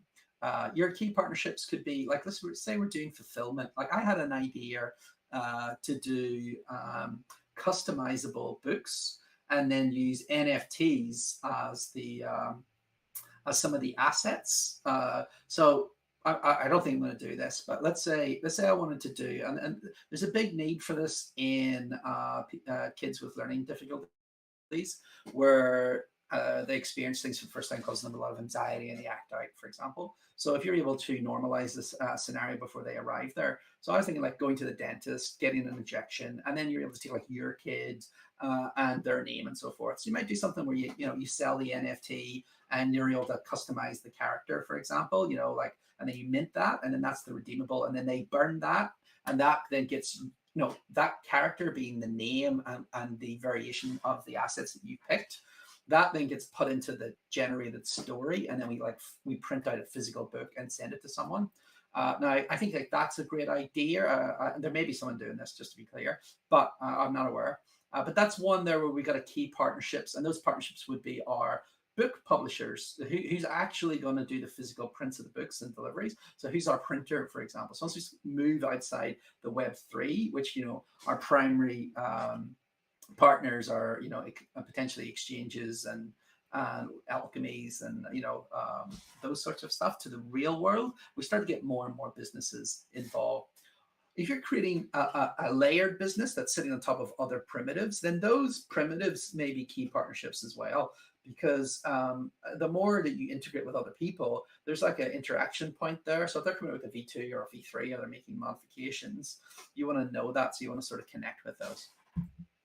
Okay, and those key partnerships could also be like VC firms, businesses. If I'm trying to secure intellectual property, but it's sort of like, who are the people outside our team? So when I look at the key resources, that's like inside my team, and I look at the key partnerships outside my team, the BD stuff to get done. Okay, and then cost structure, how much are things going to cost? In this sort of stuff, a lot of it is primarily going to do to resourcing, but we have things like, do we need a security audit? How much is the security audit going to cost? How much are the resources for the people going to cost? How much marketing do we need? And some of those can be beneficial to understand if this is a high capital outlay thing or it's a low capital outlay thing.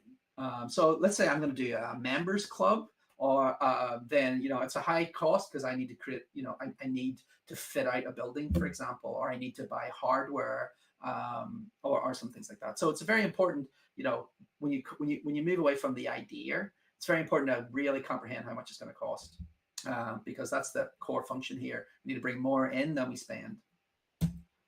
Okay, so here's Netflix, which I mentioned a little bit before, and we'll go through that pretty quickly. But as you can see, if we start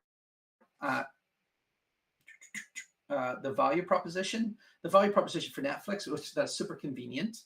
And that's because it was delivered straight to your house. You didn't have to go to a physical store. You've got no late fees. So that was fully, unique. Like I think Blockbuster and those video stores ended up surviving on those revenues of late deliveries.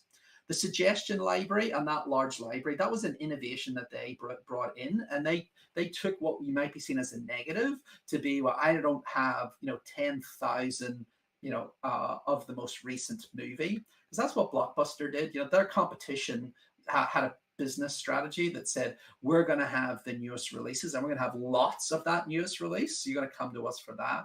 And Netflix were like, well, we're not necessarily going to be able to do that because we're not going to be able to send it out to the same amount, because we have like one store for everybody rather than one store for each person.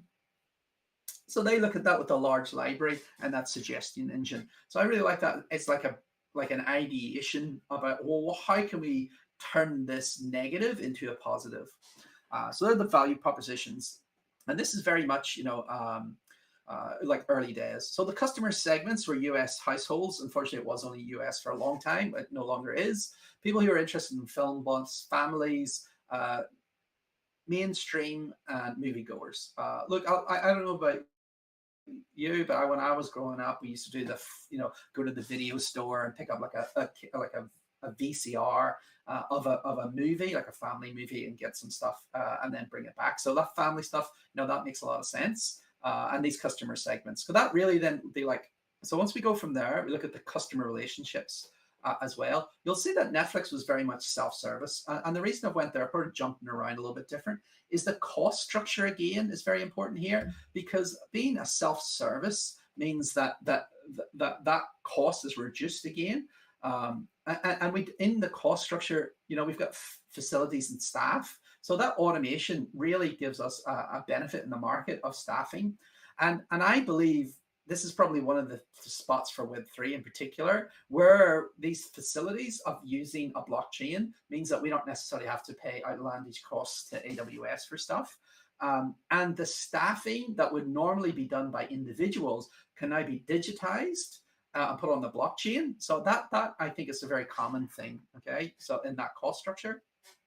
And if you look at the key activities, these are very important for the success of the business, which is the DVD operations. This needs to be smooth. We need to make sure the DVDs are coming out, they're coming in. The fact they were able to put them in actual standard envelopes meant, because they came in with a new box, like an envelope box as well. So these meant that they had an additional reduction in price of sending.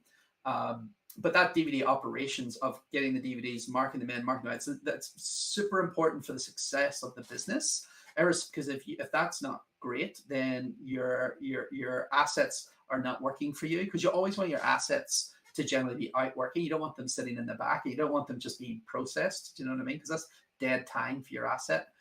Bit like airplanes, they always want them in the air. They don't want them sitting in the back and people getting stuff off and on. So that operations is massively important, and the purchasing, and the algorithm development. So if you've got a limited, you still see this in Netflix. You've got a library, or a huge library, or a limited library. Doing those sort of customizations to individuals and understanding their preferences. That's important. That's another benefit that isn't available in the real world. But at the same time, it's still difficult for our competitors at this point. So the key partners, as we know, is the Postal Service, because we are very much reliant on them to send and receive, and we want to get like bulk pricing down as much as possible. And then the TV and film studio, that's our raw product that we're selling. Okay, that is the tangible asset that we're the middleman, basically getting those assets, being those content of the DVDs, and then we're reliant on that other key partner, which is the service. Now, none of them are employees, which is why they're in that key partner sector and not in the key resources. Okay.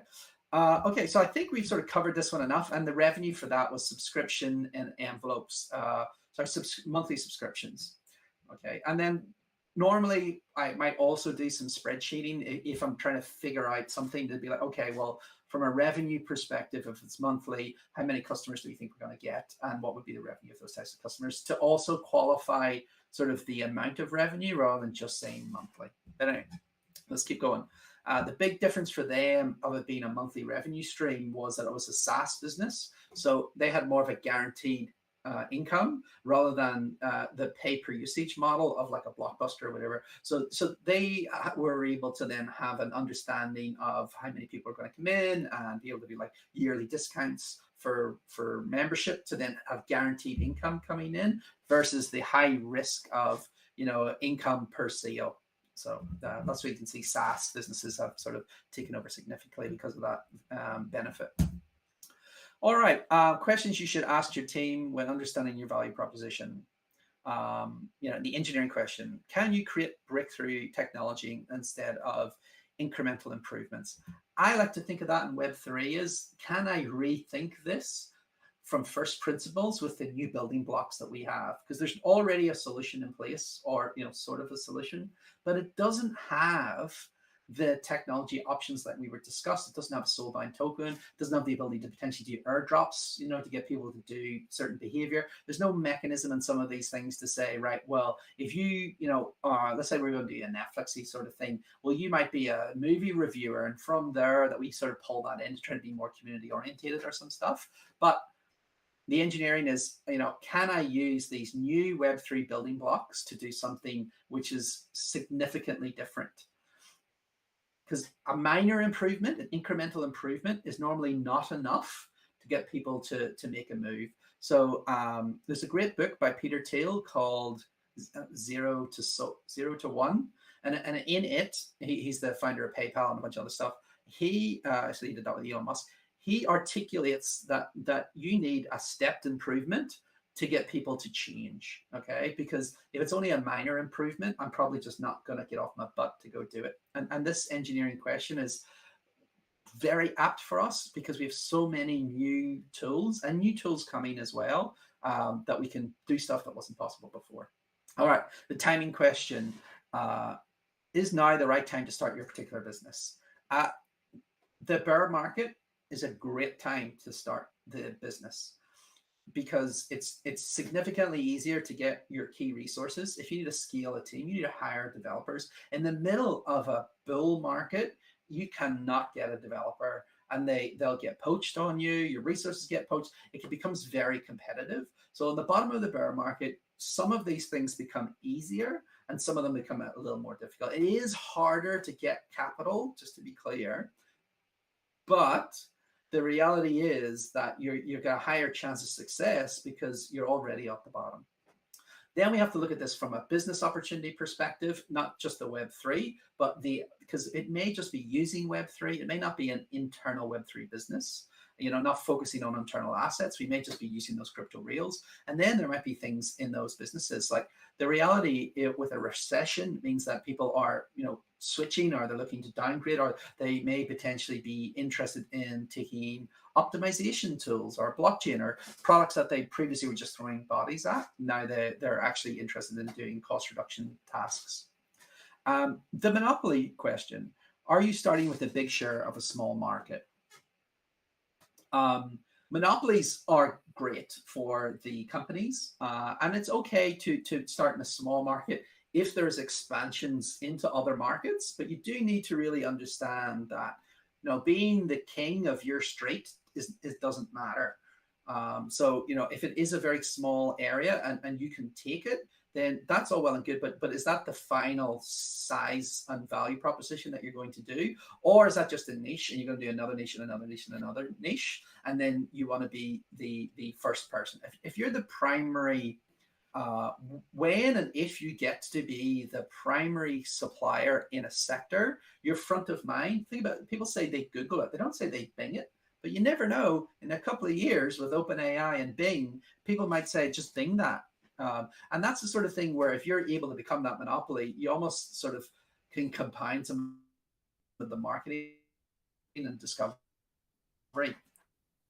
But you still need to be careful around the size of things. They may not be in the team, but your uncle or so, you might know somebody from school or uni or down the street that may be there. But as I said before, if you're going to be telling me you're going to be doing like an art gallery thing, then I expect, you know, potentially to have someone who knows something about art or involved in the business, involved in the team. It's very difficult for you external to a business or an industry to really understand what those needs and wants are.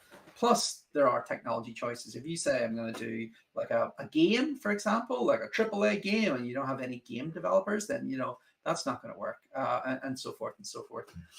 All right, the distribution question. As I articulated before, how do I actually get this product in people's hands?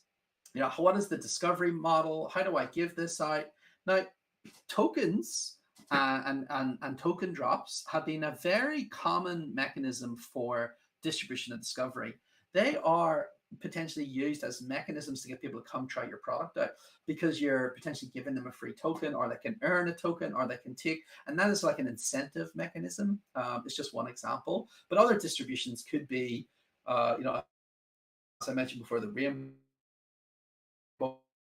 wallet, some some other mechanisms through there as well. But if we're doing just using for vets and I'm bringing like a vet, or I'm going after a system for breeders, like I have a French bulldog, and they have trust systems around knowing their pedigrees. So if I could do a system that basically was a blockchain system of an NFT of a breed, and I could record all of the its parents and who his parents are, because it's quite important for genetics that you don't mix ones in relationships. So all of that could be a Web3 tool at the end of it. It could be verifiable. Like I've thought about building that, but I just haven't had time.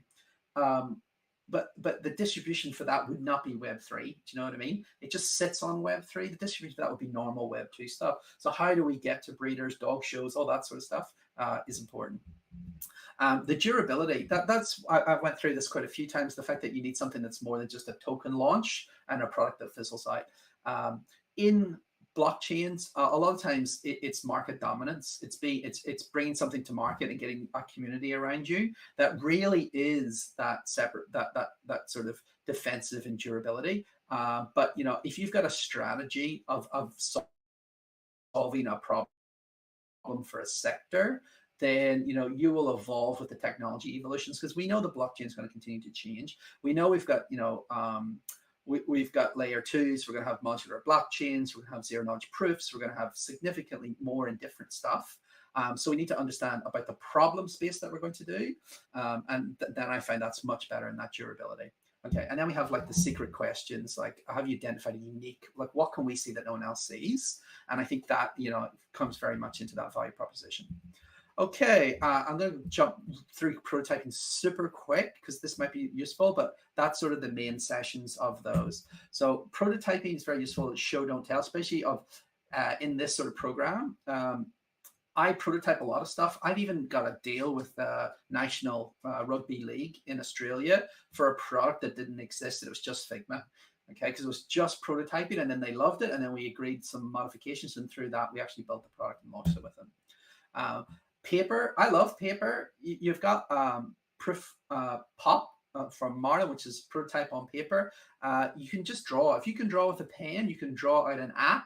You can take pictures and you can connect those things together. Then you can come to and that's Marvel here. This is this proof on prototype on paper. And then you can come to have better versions of those. Like I use InDesign as well, or InVision to do those as well. Figma is another very popular one that we use as well. But it doesn't matter on the tool. It just means that, you can do that. There's no one stopping you. You would be able to deliver this and just draw and connect it together. Okay, and if anyone doesn't know how to use it, I think I have a video that I did. If anyone wants it, I could probably give a link to how to do prototype on paper, and I literally do it and go through the steps. Okay, the personas. So who's it for? Trying to understand who they are, and being middle-aged Martha, you know what I mean? Young mom Sally, these try to encapsulate stuff. So that am I building stuff for DGen Dave, or am I building stuff for Hodler Harry? Do you know what I mean? Like Hodler Harry does not care about the day-to-day movements, but Trader Trev is on the charts all the time, and DGen Dave just wants to, ape in and basically. So those people want different things, and these personas can help in understanding those market segments, as well as sort of prototyping the products. User flows, and then wireframes. Okay, so I'm just trying to go through this really quickly. Validation, prototypes, and operations. You can see here, you got Canva, logo designs, Midjourney, AI tools. Get in there; they're doing great. So I've done a bunch of stuff using Midjourney, Stable Diffusion now as well as Canva. Google Surveys is a great way of collecting information. I also use Typeform for that sometimes as well, without the payments. LaunchRock is good. That's like landing pages at the end of the day. You might just have someone on the team that's able to do that for you. But you can also just use like a Typeform and then send people straight to the Typeform from like a link or a URL. It doesn't have to have its own landing page, just, Google Sheets is very beneficial. Airtable, Zapier, and Cliff. I haven't actually used Cliff myself. Okay, and then InVision is another very popular app. You can also go to things to like look at other variations. Like there are a ton of breakdowns or redesigns on like Behance. So you can have a look for inspiration and the like. And then we talk to the minimum viable product. The problem with the minimal viable product is understanding what is the viable part. Okay, and that's the entrepreneur needs to decide that. That's not necessarily a prototype. That's like what people will actually use, not what you decided to build. Okay, so we learn a lot more from letting people use products than asking people what they want. So yeah, we need the quicker you get it into people's hands, the quicker we get feedback. I also use tools like Inspectlet where I watch people using like Web2 tools, or I'll put eventing on. So I have a comprehension of how people are using my application. Because I want to build a better version. If there's a clunky bit in it, I want to remove that so it's as easy for them as possible. All right, and then we launch at the end of the day. Landing pages, blogs. You can use a Medium. Concierge is very important. If you don't build it, you tell them it's a premium feature, and you're just going to get on the phone. Hi, I'm the CEO. We want to concierge you to make sure you've got a great experience. You know what that means? I haven't built it yet. But so these are little hacks that we can use to do the run. And that concept of the Wizard of Oz is the perception of being big. I'm here and we've got theme parks here where I am. I use the movie world. It's a theme park. I walk down and there's walls of buildings, okay? But they're not real buildings. They're just a facade because they don't add any value. Because they're just as props to build the whole theme and the things in the middle. Think of it like that. We don't have to build everything. We can actually, have manual parts, and we can have bits that are not decentralized yet, or bits we haven't built yet, because you're not going to need them. Like I launched a product without a password reset, and it was there for 3 weeks without a password reset until somebody raised the ticket saying they couldn't reset their password. And then I actually ended up going ahead and doing it. And it was just because we had time slots, and I'm like, that can be delayed. Do you know what I mean? It wasn't that it was hard to do. It was just, what is the order of priority of the most important things to hit this event that we were going to? And password reset is actually not a big deal. You know what I mean? And that's what we're saying about like the aspiration of make it till you fake it. It is good, but at the same time, it's a little harder in Web3 with the immutability of smart contracts. So what I like to do is think of your solution as types of modules and Legos, because we can start to build these bits of Legos and then we can replace an individual piece of a Lego, but it can be difficult to get people to move liquidity from one tool to another. So having abstractions and architecting your products differently can solve a lot of problems there in the future. So that is it for me. I don't really have time to go through these MVPs, but you can see some of these are shit. There's Facebook, there's Airbnb. You need to compare yourself to the initial version of a product with similar resourcing, not a multi-billion-dollar company. And that is it from me. I am Darren Rogan. And if you've got any questions, I am eating into the next person's time. But okay, hi Darren, how can we use the lean canvas? We used to plan and execute community building and engagement strategies for Web3. You could take that lean canvas and say, well, so you think about community building and engagement strategies. I would have potentially multiple variations of how I want to do that. And I would do a lean canvas for every one of those larger different macro ones and say, right, well, let's say we're not going to do Discord because people are over Discord, and we're going to try to use Twitter communities, or we're going to use, a different service. Or I'm going to, go to Tezos and try to connect with the Tezos community because that's where I want to launch. Now, those community building and those engagement strategies would sort of be pulled around there, because you can look at that lean business canvas as a business unit and think of yourself as like an internal customer and say, right, well, I'm the marketer. So my product, my value proposition is this, and I need these things, and I need to do those other things. And to do this strategy, let's say it's a Twitter strategy, then I need, my key partner should use this. But if I'm going to go to Instagram or I'm going to go somewhere else, then those people or those key partners, for example, are irrelevant if I'm going to like switch a complete different network or even a different location, because as we know, influencers normally have an area of influence. And the other bit about engagement strategies, a lot of that is about, there's a massive difference between influencers and understanding the value of them. Like I've had like VIP sports personalities, some of the biggest names do nothing. They're just what we call lighthouse customers. So they attract attention because you know who they are, but they're not actually necessarily that good at building. So you have to like build around them. And then we may have like smaller tier personalities. You're much more engaged, but may not have the same original pool. So that would be how I would sort of try to use that lean canvas to look at those marketing strategies. Hopefully that answers your question. I don't see any other questions on the lean business canvas. There was a lot there, folks. I know I try to jam in ideation, building tools, lean business canvas, and then some prototyping. But I really hope that we've given you the tools to allow you to have a better ideas, a better way of collecting those ideas, sorting through those, and now critically analyzing the business around those products. So that's it for me. You find me on Twitter at Darren Rogan, DarrenRogan. And I have very much enjoyed spending my time with you, my Saturday, and I look forward to subsequent Saturdays as well. Awesome. I'll pass it. Thank you so much, Darren. It's really very informative 2 hours. So thank you so much for that. So now it's time for us to move to the next workshop session. So we have Manny from Polygon. He's a developer relations engineer at Polygon, who has a mission to empower and educate new and existing Web3 developers. Manny is a Web2 and Web3 developer with 14 years of experience in tech, working with startups to S&P 500 companies, and as a tech lead and a full stack web developer.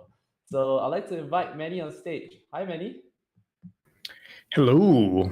Y'all can hear me just fine? Yes, we can hear you absolutely perfect. So whenever you're ready, the stage is yours. All right. I will start with this. All right. I don't know if we have like the chat, by the way. If you guys see the chat on the right-hand side, give me like a +1 if my presentation looks looks decent. There we go. Many +1s. Awesome. All right. So today we're going to be doing front end to RPC. That's the presentation I'm going to be going over. This is exciting for me because this is a very, very new presentation that I worked on very late into the night, making sure that everything is working correctly and getting everything just up to buff. So we're going to be going over some fundamentals. We're going to be jumping into some code as well, and then hopefully jumping into some Q&A specifically for this presentation. So before that, just a little bit about myself. Ben mentioned a little bit about me, but I'm Manny, or you can find me on like almost any social platform as Coding with Manny. Feel free to follow me on Twitter. You can use this QR code to be able to scan it. So a little bit about myself. I'm a developer relations engineer, more specifically for the Europe region. So I'm responsible for technical talks, attending organizing conferences as well, and being able to create technical content for developers so that they have exactly what they need, whether or not that's Polygon products or Web3 or even Web2 kind of content. You can kind of see blogs, and you can see on Twitter that I post quite a bit in terms of different articles and different videos.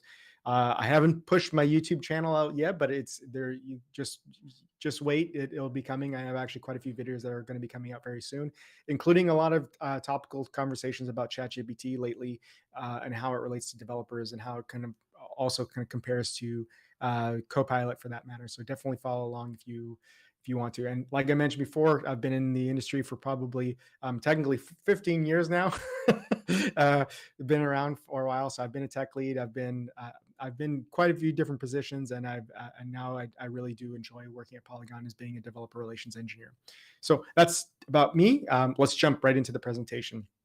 We have a lot to cover, so I'll try to speed along as much as I can to be able to kind of get through, because I do want to get to the code portion of things to really give everybody a hands-on as to what you can do with this. So some of these things you might be familiar with. Some of these things there might be a little bit new, but hopefully we'll go over some understandings of how the blockchain kind of works with RPCs. So let's start off with like, what is an RPC? Okay, so an RPC is a remote procedural call. So if you're unfamiliar with, if you're unfamiliar with what an remote procedural call is, it's actually an API specification for extending procedural calls or functions. So whenever you hear procedural calls, just you can actually interchange that with functions. So that just makes it so that you have a client and server can communicate to each other via parameters.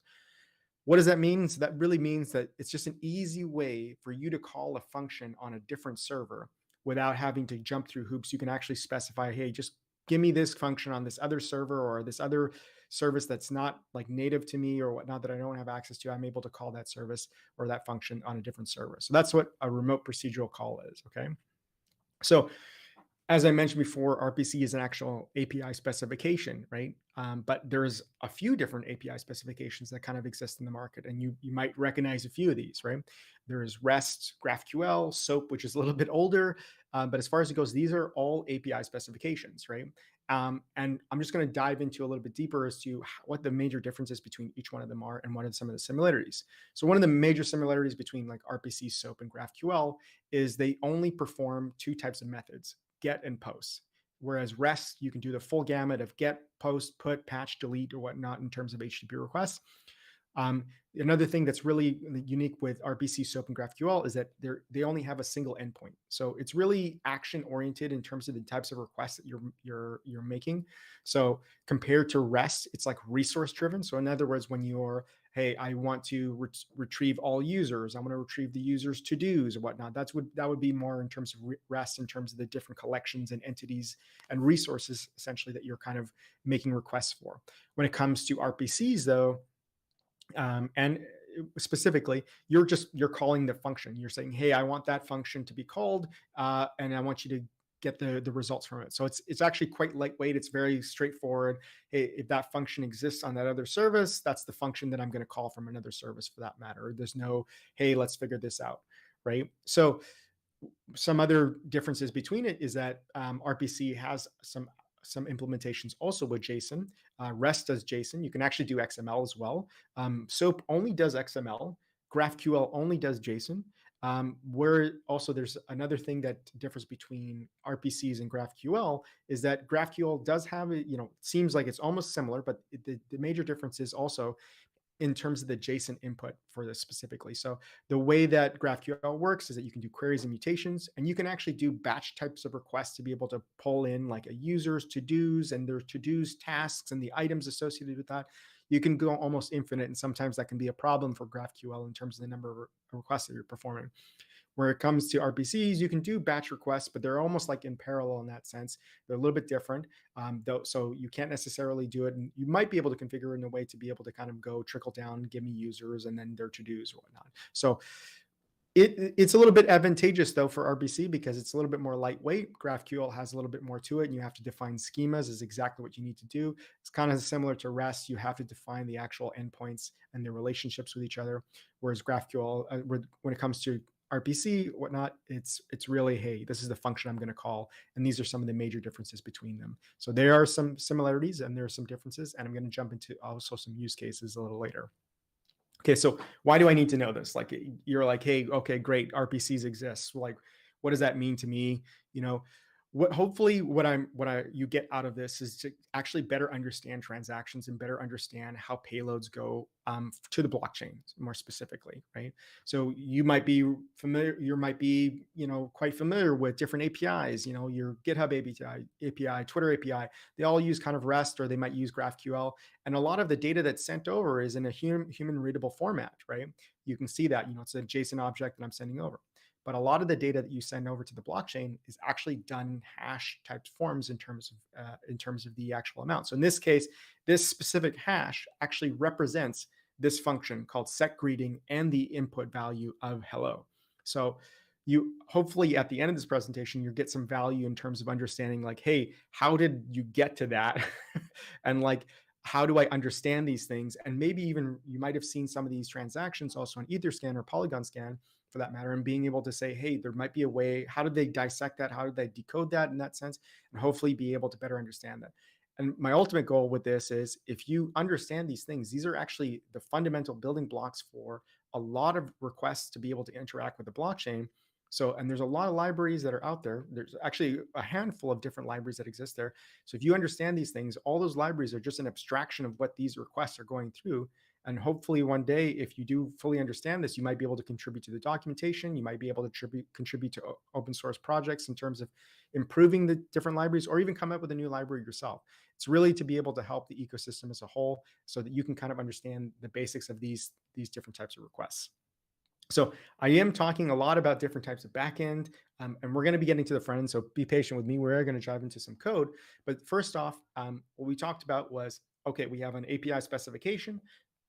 RPC is our API specification, but there's different types of implementation of that for that matter as well. So an example of that is just like REST is actually an API specification. You can say, I want REST to be sent as just specific JSON. I can actually specify it to be XML if I wanted to. I don't know why somebody would do that. I can also specify it as HTML to be able to parse it as just text. Well, in this case, RPC has a few different standards that exist as well.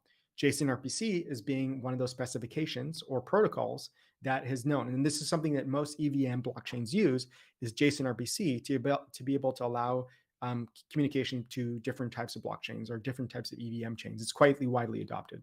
I'll briefly talk about XML RPC. It's just, hey, it's an XML format version of RPC. gRPC is a general RPC that was developed by Google. I can't say too much, but they use a different type of payload to be able to do communications between different servers, but it's actually quite efficient. And there's tRPC, which is actually a new contender in the market a little bit.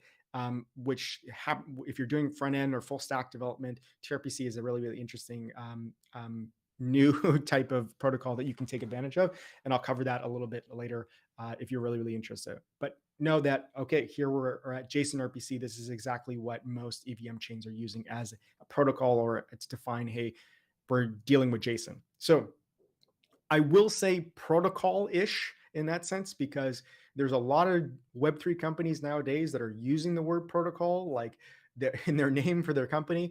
And there is sometimes confusion as to what the definition of a protocol is. Personally, I think a protocol is HTTP, TCP for that matter. These are different types of protocols. So, but it sometimes can be derived as a protocol as a set of instructions to be able to define, okay, this is how you should do something, right? So even on Stack Overflow, it says, like there's some debate going back and forth in terms of is JSON RPC a protocol for that matter? RPC is not, so it's getting into semantics. So, but you'll hear me say protocol, just take that into a grain of salt in terms of it being protocol-ish. So let's look at JSON RPC specifically. There's actually a specification that defines how you actually perform JSON RPC requests, right? And it's actually really simple, okay? The way that there's really only like 3 different types of methods you can get from JSON RPC. You can get a response, like you can make a request and is expecting 4 different attributes, right? The JSON RPC version, which we see here, the method, which is the method that you're going to execute on that actual client, or sorry, on that server, the transaction ID, so to be able to keep track of what transaction ID, and then the params in terms of a different payload that you might send towards that for the function to be able to digest, right? We get a successful response, which returns back the version of the JSON RPC, the transaction, and then the result, which is the value of the outcome of that specific thing. Now, ID can sometimes be optional if you're doing a notify type request. Most of the time, if you're doing a standard JSON RPC request, even for blockchains, they ask you to specify an ID so they can keep track of those to be able to see what the result is. And then for errors, it's the same thing. It's just JSON RPC version, the ID, and then instead of a result, you show an error. And this is the format that you adhere to for JSON RPC. It's super simple. Now, I will say one thing I didn't mention before, just like GraphQL, JSON RPC returns 200 requests all the time. So if you get an error, it's just going to show up in the payload. You won't get 500 errors. You won't get 400 errors, things that are used to in terms of REST, where you can get like unauthorized, internal server error might be something that you could happen. But as far as it goes, you will always get 200 requests. So take that into account. You will also try to read the error messages, and you'll have to handle the errors gracefully yourself. But that's ultimately what makes it lightweight, is that it's really like, this is the format. That's all you need to remember. It's like really 4 or 5 fields, 4 or 5 attributes to be able to do JSON RPC and adhere to this. So let's look at an example of what JSON RPC and implementation of looks like. And I'm going to use a Node.js package to be able to do this, okay? Before we get on, give me whoever is still in the chat, give me like a +2 that you're like, oh my God, totally on board with this. I totally understand that. Or give me a -7,000 as in like, I'm totally lost on this. Okay. +2. Nice. Thanks guys. +5. Okay. There we go. Over understanding. That's great. Okay. So I'll go into this. What I'm going to do is I'm going to create an HTTP server. I'm going to use Express. If you're familiar with Express, again, it's just a backend framework to be able to create APIs. So I'm using a package called JSON RPC 2.0, which allows us to adhere to the specific protocol or the standard for sending over that payload. So if we look at line 2, I'm importing Express. Line 3, I'm importing the JSON RPC server from JSON RPC 2.0. I'm creating and initiating Express. And then I'm going to say, I'm going to initiate also a new JSON RPC server. I'm going to specify this on port 5001. I'm going to ensure with express.json that I can accept JSON payloads. That's on line 9. And then you'll see line 11, 12, and 13. These are actually how you add methods to JSON RPC. So all I'm saying is the server that I initiated from JSON RPC server, I'm adding methods and saying, this is the name of the method, which is echo. I'm expecting this payload of text, and I'm going to return text. Or in the second one for log, I'm just going to console log. I'm not actually going to return anything. And add method add 2 is just going to take whatever number it is, add it by 2, and return it in that sense. So it's not too far off from, if you're familiar with Express, like app.get or app.use for a specific endpoint. You're just doing it slightly differently. And then we have one single endpoint. If you look here on line 15 to 25 / JSON-RPC, this is a post request that expects any type of body. So we'll take on line 16, the actual request body. And from there, we're going to actually pass it to the server to be able to say, hey, we're going to pass the JSON-RPC request to it. And then we're expecting a response. And whatever the response is, we're just going to, if I do get a response, I'm going to return it. So that's on line 20. If not, I'm just going to return a 204, as in like there was nothing needed to be returned. It was just blank. And it's pretty standard as in terms of most JSON RPCs. You might sometimes get some errors and say, hey, it's invalid. Depends on the actual RPC that in terms of the actual server and how they're maintained. But that's the server. There you go. You have like 3 different types of methods, and I'm just going to take advantage of them to be able to, I've already exposed them to be able to essentially do what I need to do on the client side. Okay, so I have my server, which is on my left side. That's the same script. Now I'm going to define a client, which is just a script. So what I'm going to do is I'm going to import the JSON RPC client, and the JSON RPC response is just a type that I'll need because this is written TypeScript. So there's some things I need to take advantage of. Next, I'm going to import fetch from Indici. If you're unfamiliar with Indici, it's like if most people are using node-fetch, you should be switching over to Indici because it's the new version of how you should be doing fetch within your node servers. So it's works the same way. You can actually do requests. It's a little bit different. It's just done in a more effective way. They had to rewrite it instead of actually rewriting how HTTP requests were done into Node. They actually created a new package, and that's what Indici is. So all I'm doing here is line 5. I'm defining the server.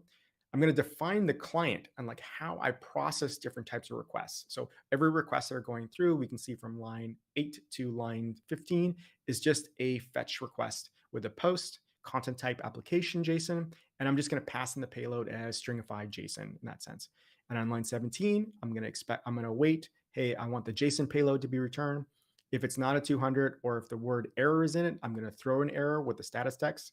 And then you'll notice that on line 23 here, what I'm doing is I'm doing client receive. Notice I'm not doing any return in this sense. You can kind of think of it, the way that they've set this up is that client receive is actually a callback. So all I'm doing is saying client receive, passing the data, I'm calling the callback to be able to pass it on. And the same doing on line 25, it's the same thing. I'm just passing it as an error response that we would expect in terms of that's being processed. So let's look at what an example is. I've set it up to be able to utilize my client for the client side. So configured it in that sense. So here's a basic client request that I would perform to my server, to the server RPC. So I just say here, my const result echo.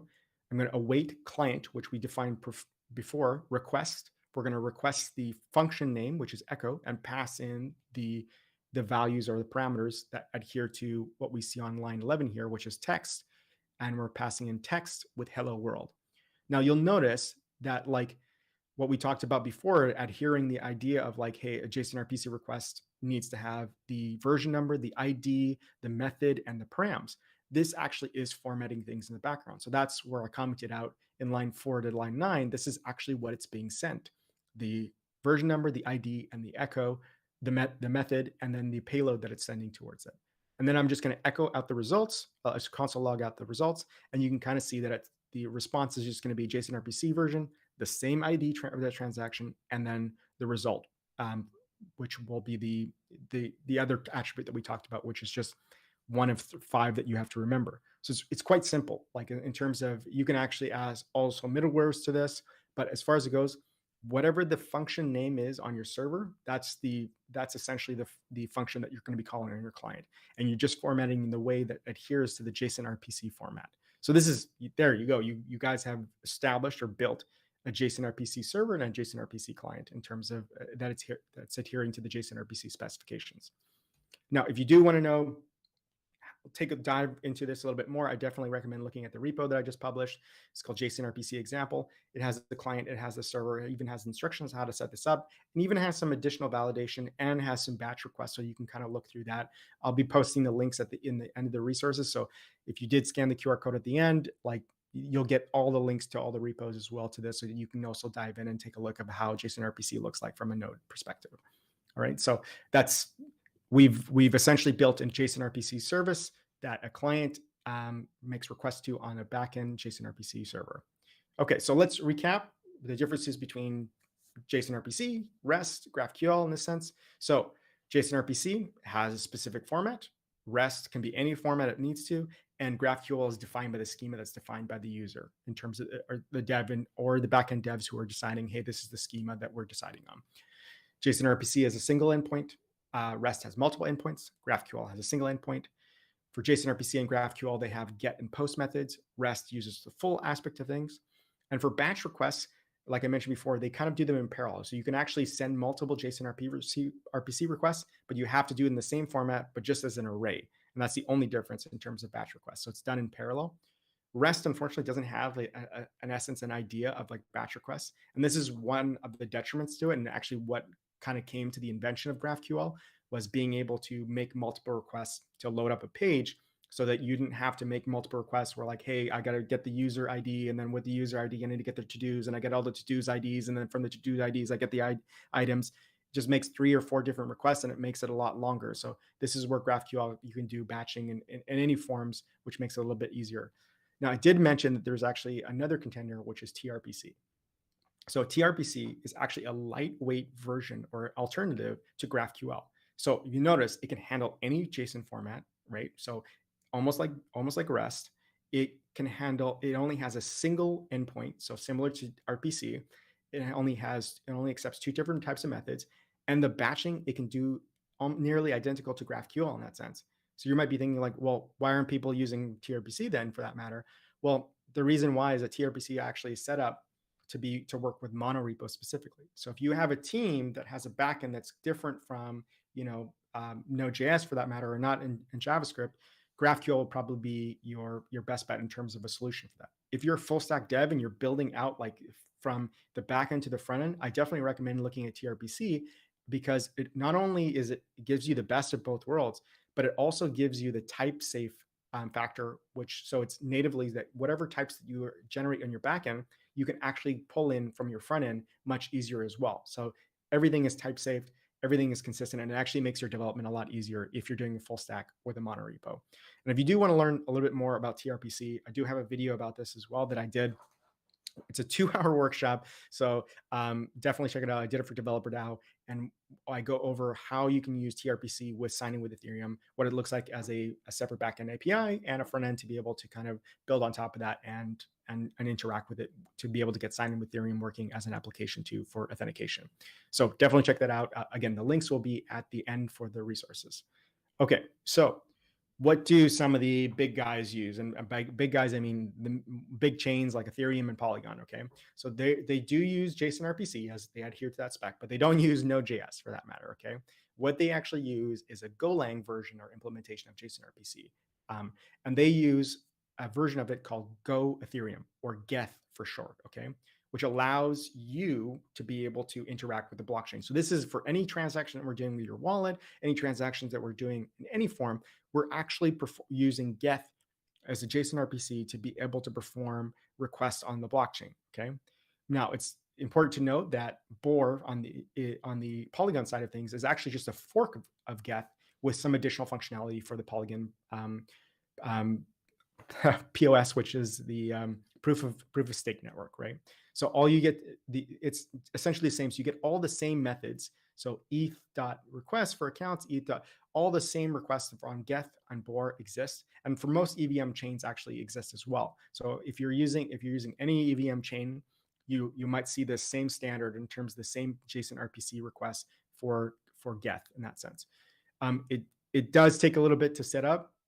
You can definitely build your own node to be able to set up, to be able to make transactions and be able to make requests to the blockchain in terms of reads and writes, right?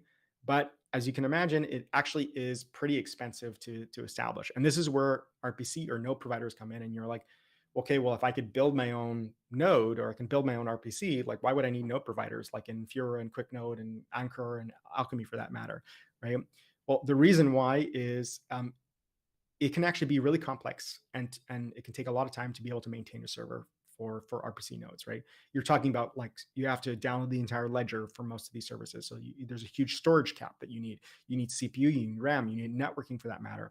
And RPCs make our lives a lot easier in terms of interacting with the blockchain because they often are a Geth JSON RPC or Bohr for that matter, with some additional functionality they bake in also for the JSON RPC to be able to handle multiple types of requests, queue requests, relay requests, handle load balancing, give you stats, and a lot more. So it actually, a lot of RPC or node providers are there to be able to make your lives a lot easier so you can start building on top of the blockchain. Now, I will say this, that a lot purists will say that you should spin up your own RPC node.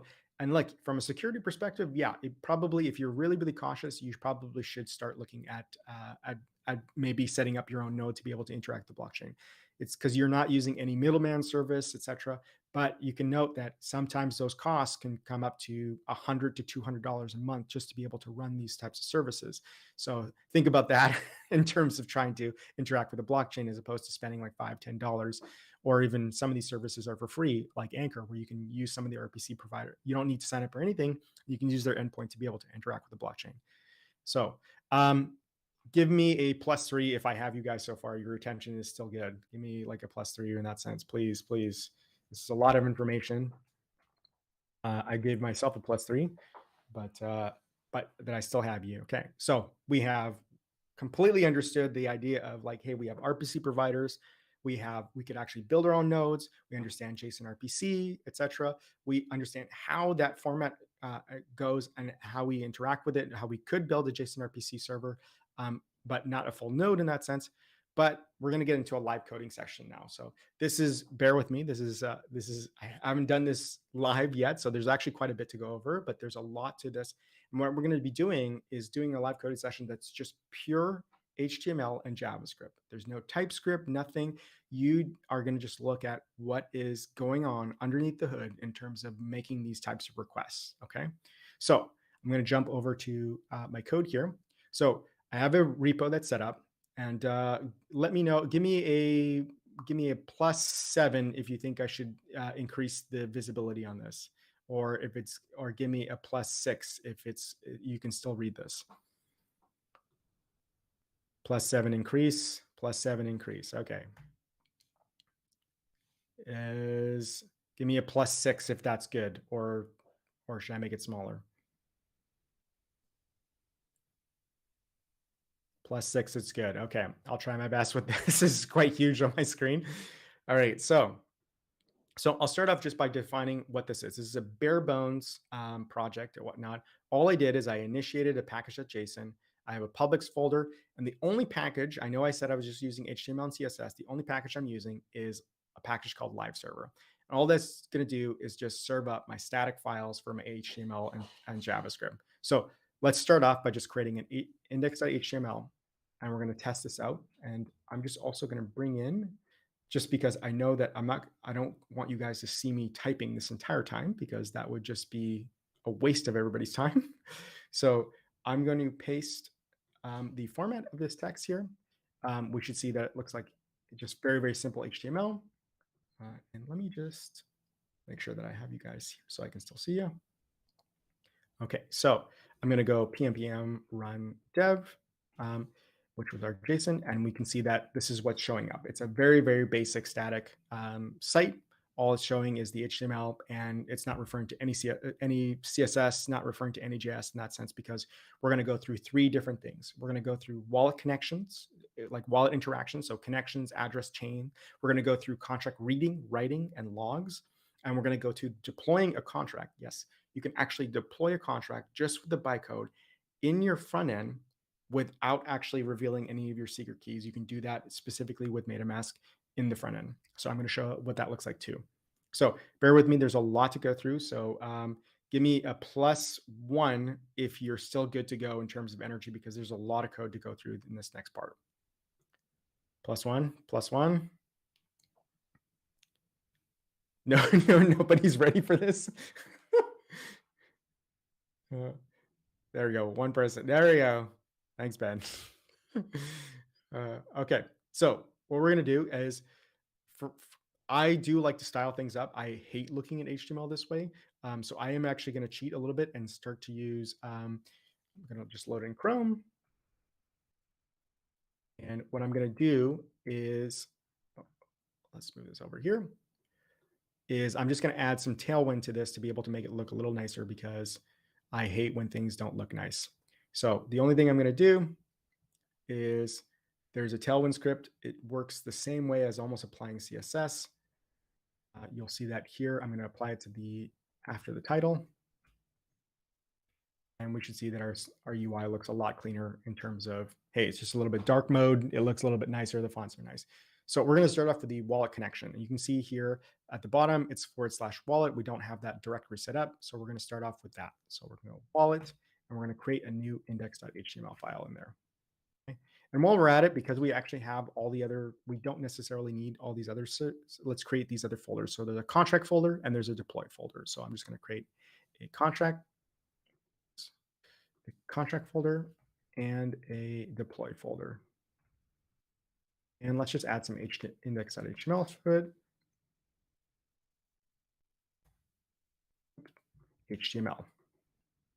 This is why I shouldn't type. Okay, so I have my wallet.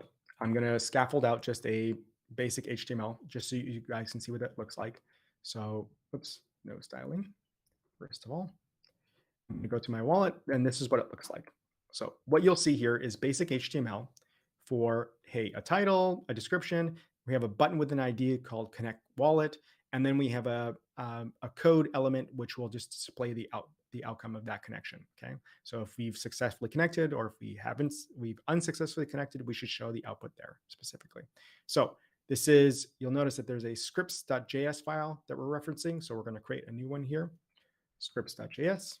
And we're just going to verify that that is working correctly with a window onload. Yes, this is old school of just pure JavaScript. So we're going to go console log window onload. And if we look, it does not like, oh yeah, because it's scripts. Again, this is why I shouldn't type. We'll see that it's successfully onloaded.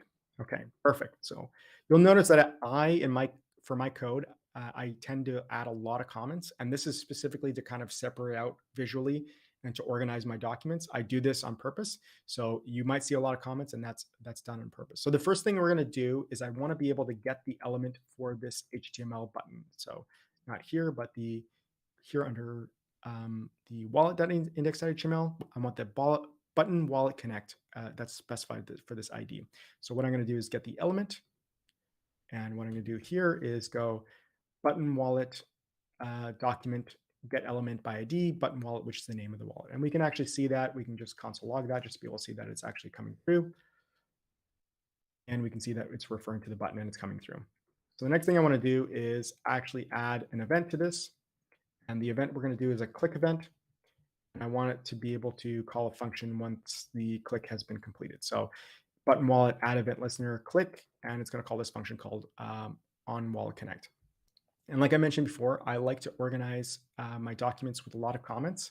So in here, these are going to be all my functions. In this case, we just have a single function right now, which is the on-click wallet connect. And what I'm going to do here is I'm going to wrap this in a console group, which makes it a little bit easier to kind of keep track of how the console logs are going through, because I want to be able to see the result. So if I load this up and I click that button, I should see on-click wallet, which is a group of console logs that I can kind of collectively organize in that sense too. Okay, so the next thing I want to do is I'm going to take advantage of, if I'm sure everybody's aware that when you have an Ethereum Chrome or any wallet that has any EVM-based wallet that is a Chrome extension for that matter, will actually inject code into your browser in that sense. And the code that it's actually injecting is an object called window.ethereum. Okay? And we can take advantage of this because this is actually the method to be able to connect with your wallet and interact with it. And one of the things we're going to do here is say, hey, we want this user to connect to the site. So when they click connect, I want it to be prompted for the wallet to connect to the site. If they haven't been, if they've already been connected, then it'll just show the result. So let's just output what that looks like. And to take advantage of that, I'm just going to load in I'm going to create a const called accounts. I'm going to go await window.ethereum, window.ethereum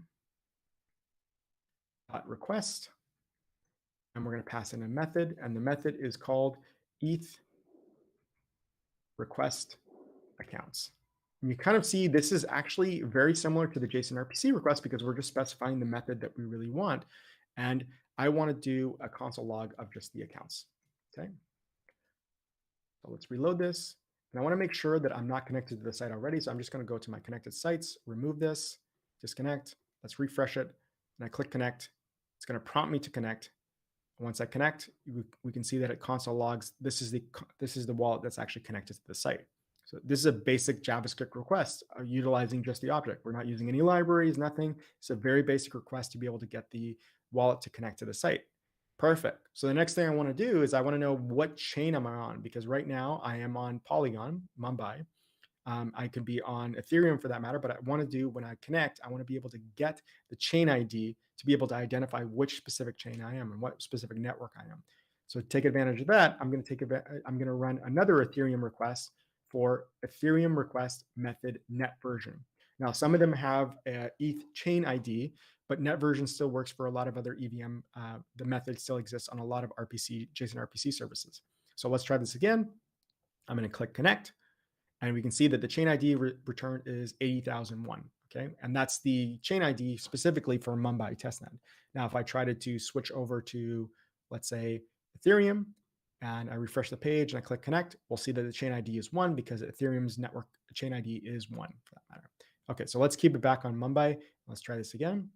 The next thing I want to do is I want to, let's say I'm going to completely disconnect from the site and I'm going to try to connect to it. But in this sense, I'm going to click cancel. Okay, there's no result that shows up here, but it shows up in the console log. I want to be able to take advantage of that. And the way I'm going to take advantage of that is to be able to show that in the UI is doing a try catch. And like we mentioned before, in our wallet, I want to be able to display that in our code element for here. So whether or not it's a successful connection or whether or not it's a unsuccessful connection, I want to be able to show that there. So first thing I'm going to do is I want to be able to get that code element so beforehand, because I want to be able to set it off later, whether or not it's from the try successful or the catch in terms of the error. I want to be able to set what's in there. So I get the element. Next, what I'm going to do, I'm going to paste the try catch here.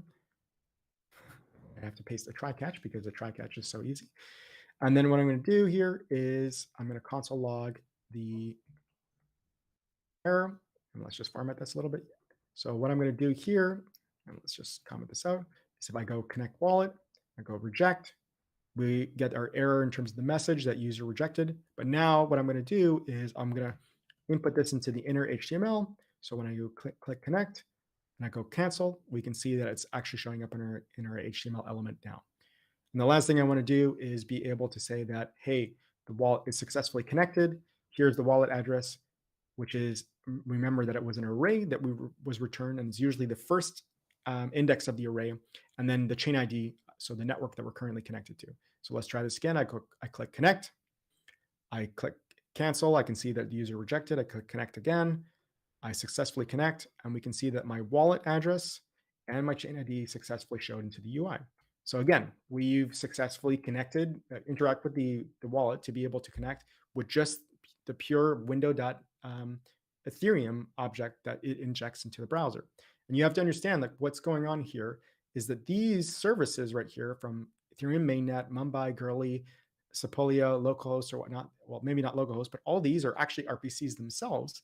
And these are RPCs mostly because if they're predefined, they're coming from Infura or Consensus for that matter, to be able to make requests. Now you can actually add different types of networks to this. So Mumbai is actually one of those networks that isn't added by default. And one of the services you can use to be able to easily add a network to is a service called Chainless. You can actually look this up, any type of chain you want to. In this case, let's go Polygon because I haven't added it here. And I'll connect my wallet. It'll connect to the site. And then what I'm going to do here, once it's connected, I can actually add a network to easily prompt it and add it to this. And it'll confirm these are the details. This is the RPC URL that you were referring to. Remember, the JSON RPC that we were looking at, the URL was localhost 5001. In this case, it's an actual URL and an actual domain with the actual chain ID. If I approve it, we can kind of see now that I have added Polygon mainnet as a network to my wallet. So let's just switch back to Mumbai because Mumbai is free and I don't want to spend money on this. So we've successfully connected our wallet, what we did to this. We've successfully showed the wallet address and we've successfully shown the current chain ID. And all we're doing with is just pure JavaScript in terms of the requests, which are RPC requests directly to the wallet in terms of making those connections. Now, I'm going to do one thing because, again, like I mentioned before, I don't like when things don't look nice. So I'm just going to add Tailwind styling to this so it makes it a little bit nicer in that sense. So I'm just going to go to my wallet index.html file, paste that in there, and this should look a lot nicer. So when next it shows the wallet address and the chain ID. It looks a little bit nicer. All right, give me a +3 if you're still with me because we're still going. We got 2 more examples to go through. Give me a +3 if you guys are still with me.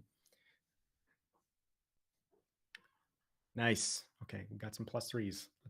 Let's get moving on this. Okay, so the next thing we're going to look at is contract interaction. So this is actually the longest one. So stay with me on this one because this is really, really interesting in terms of being able to read from a contract, also to be able to write to a contract, and also be able to read logs from a contract. Okay, so I do have what I want to first start off is, like I mentioned before, scaffold out a basic application.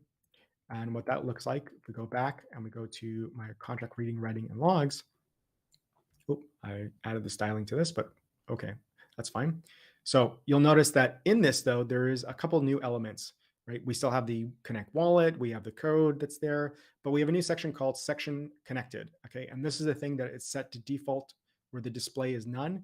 And what that's doing is saying, hey, I want to hide this until the user is connected. So if I uncomment this out, we should see, hey, this is the contract address. I want to perform a function called get reading. I want to get the result from it. And I also want to do a contract write and be able to get contract logs from a specific contract and from a specific block. And we'll go over each one of these steps. This is a little bit longer, but as far as it goes, it's a lot to be able to take in.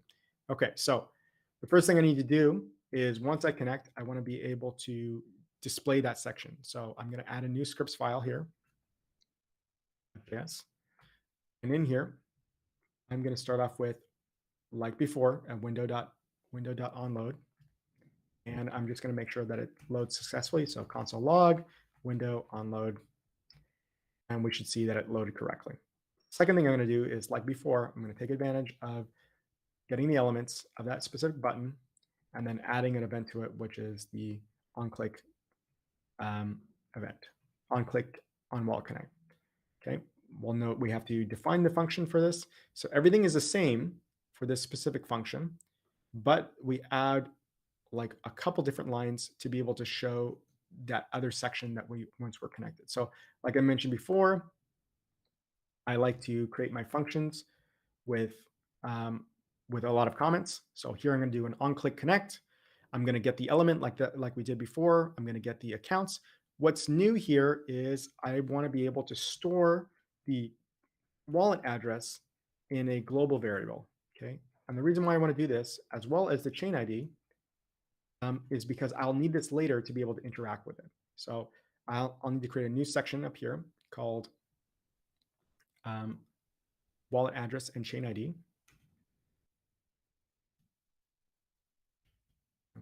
Globals. So these are global variables that we're going to be referencing later, and we want to be able to store the chain ID as well as the wallet address. So once it's successful, this is what we've seen before. But the next thing we're going to do is on line 40 is that the section connector, we're going to get that element and we're going to remove the attribute of style. So this is just going to remove the display none. Once that's done, it's going to show everything. And then what I want to do is in the field, I want to input the contract address so that we can kind of display that.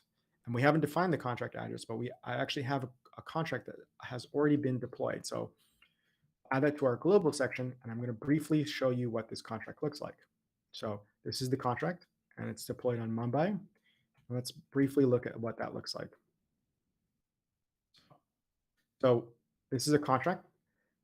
The contract source code is very, very simple in terms of Solidity contract. It's a greeter contract. It has a global, like a public string for greeting. When you actually deploy it, you actually have to specify the greeting as it starts, and then it'll emit a log of new greeting every time the greeting is actually updated. So we're going to take advantage of that, being able to read the logs. And what we're going to do is we are able to get the greeting and we're able to set the greeting. This is very, very simple in terms of a Solidity contract. It's a getter, setter, and also some logs. Okay, and it's already been deployed to Mumbai. So this is the contract that we're going to be interacting with. Okay, so we have the contract address, and I want to be able to just display that contract address in the input. It's just for read only. It's just for show, and then make sure that we're also showing the section address connected. So let's do a connect. And we can see that the wallet address shows up, the chain ID shows up, and we can see that the contract address was inputted in the input field, and this whole section is now showing. Perfect. So now we're able to successfully connect. The next thing we're going to do is do a get reading. Okay. So let's do the on click get reading. So we actually have to go to the bottom here, and we're going to take advantage of the get reading button. Bear with me. So the button is button contract read. So that's, if we looked at the HTML file, we'll see that the contract read is the button contract read, and we're just going to piggyback off that and add an event listener to be able to click it and then make a request essentially to the blockchain to this contract to perform the get reading function. Okay, so I have my contract read, and the next thing I'm going to do is going to add a event listener to a function called click contract read. And that click contract read is going to be a little bit complicated. So I'll break this up into a few pieces. Okay. So the first thing I'm going to do is I am creating a new function, and I obviously like to add comments to be able to make sure that I understand that everything is working correctly. So let's just test this. I connected, I click get contract read, and you can see that it actually fires here. So the next thing I want to do is I'm going to do some things where I'm just going to, what I'm going to do is set a loading state, basically, to reset this. So this code section here, I want to be able to get it and then set a loading state. So all this is going to look like is when I paste this code, I'm getting the code element for contract read, which is this HTML element. I'm going to reset it, set the state to loading. And then what I'm going to do is I'm also going to say the button that's inside it, when they click that button of contract read, I want it to become disabled so that they can't click it again, so that it's going to wait till the request actually finishes before enabling it again. So here I click it, I click get reading, shows loading, this button is disabled, and the loading state it persists in that sense. Okay. So this next step, okay, what we need to do in order to make a request for this is we're going to still take advantage of in a window.ethereum request. And the type of request we're going to make is called an ETH call. Okay. And an ETH call is different from another call called ETH send or send transaction. This is a read request, so it actually doesn't cost any gas. And you can, if you're familiar again with contracts, anything that costs money is really more just anything that has to mutate the state or write requests in a sense. So we're passing in a method, but like we did before, if we saw what JSON RPC had, we had params that we were sending to it. So in this case, we're going to pass it. It expects an array.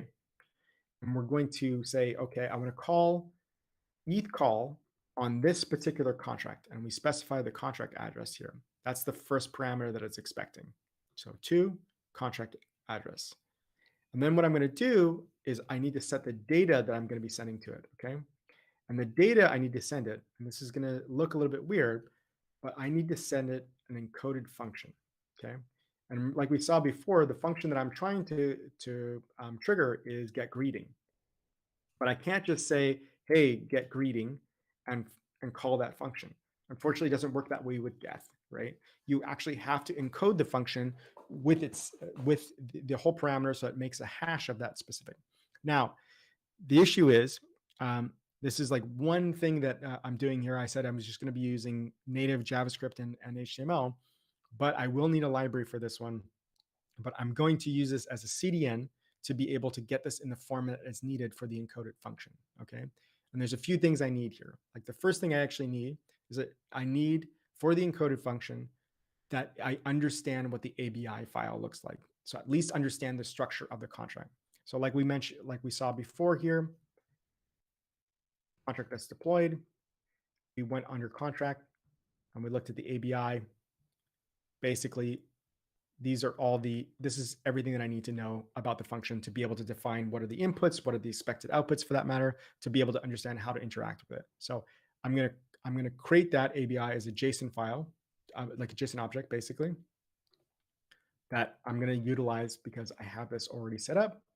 So these are all the functions, like an input for greeting. There's an input for specifically set for events, for new greetings rather. There is one for get greeting, and there's another one for get greeting. So it just really defines the structure of the Solidity contract. Okay. Next thing I need to do, okay, is I need to be able to get the function that I'm going to be getting, that I want to trigger from here. So there's a few different objects in this array of contract ABI. And the one that I'm really, really interested in is more just the get greeting one. So all I'm going to do is I want this specific object from that whole ABI file. And in order to do that, I'm going to just parsing in, like going through an array as an array map. I'm going to go get greeting is equal to contract ABI and find where the name is equal to get greeting. And we can see that here if I go get greeting, and I'm just going to comment out the ETH request. If we save this, I've connected, I click contract read, and we can see that I got the get greeting object, which has all the attributes that were in the ABI. The name, get greeting, the outputs, etc. So it understands how to take advantage of this.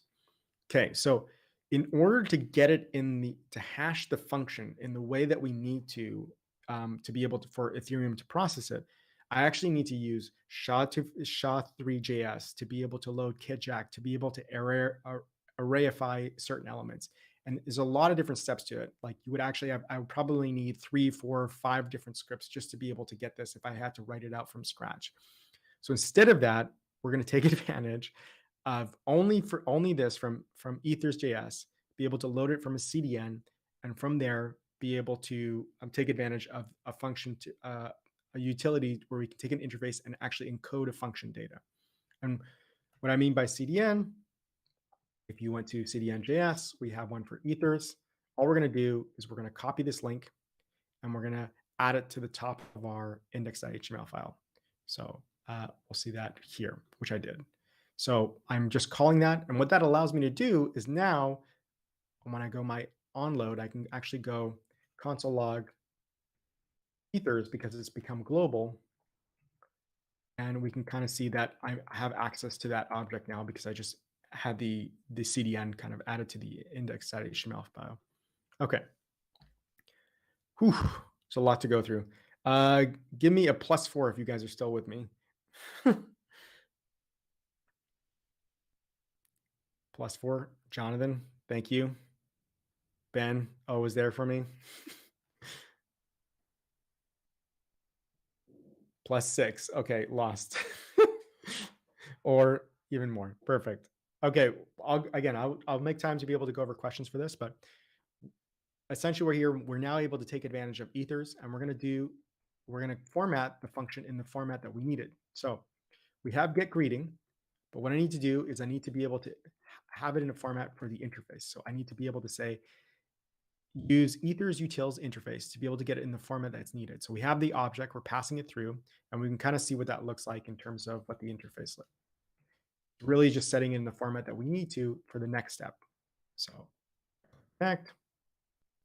If I click get greeting, you can see that it's setting an interface that's set up by ethers.js. And this is actually performing a lot of different things.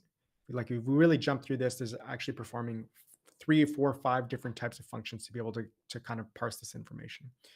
So the next thing is we want to get it in the final form, which is the encoded function. All we're doing is saying, we had this before. So we're just saying the encoded function is equal to the interface that we just created, encode the function for the greeter's name. And what was the greeter's name? The greeter's name was get greeting. Okay. See what that looks like. The full encoded function. See this now. Click connect. I click get greeting. And we can kind of see that the full encoded function is set to 0xFE50CC72. That is the encoded function name of get greeting, just as a read. And we need to be able to send that to Geth to be able to get it in the format that we need to be able to get a response. So when you pass in the contract address, and we passed in, and pass in the encoded function. Okay. And we can actually pass in a third parameter here, which is latest. So after the request is made, I want you to pull in the latest data from this. So I'm going to go const result equal to await. And what I'm going to do here is I'm just going to console log it just to be able to see what that result looks like.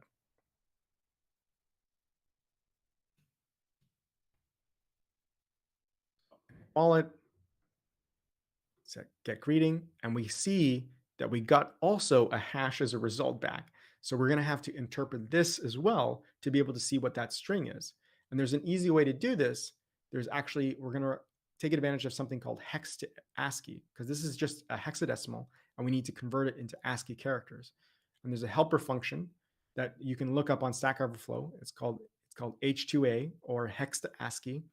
And it's really just this function here. And I'll just put it over top here under helpers. And basically it goes through the string, parses every one of the elements as an index, and gets the string format based off of that. I won't go into detail in terms, but it converts hexadecimals into ASCII characters. So now here, we'll see that we have our result.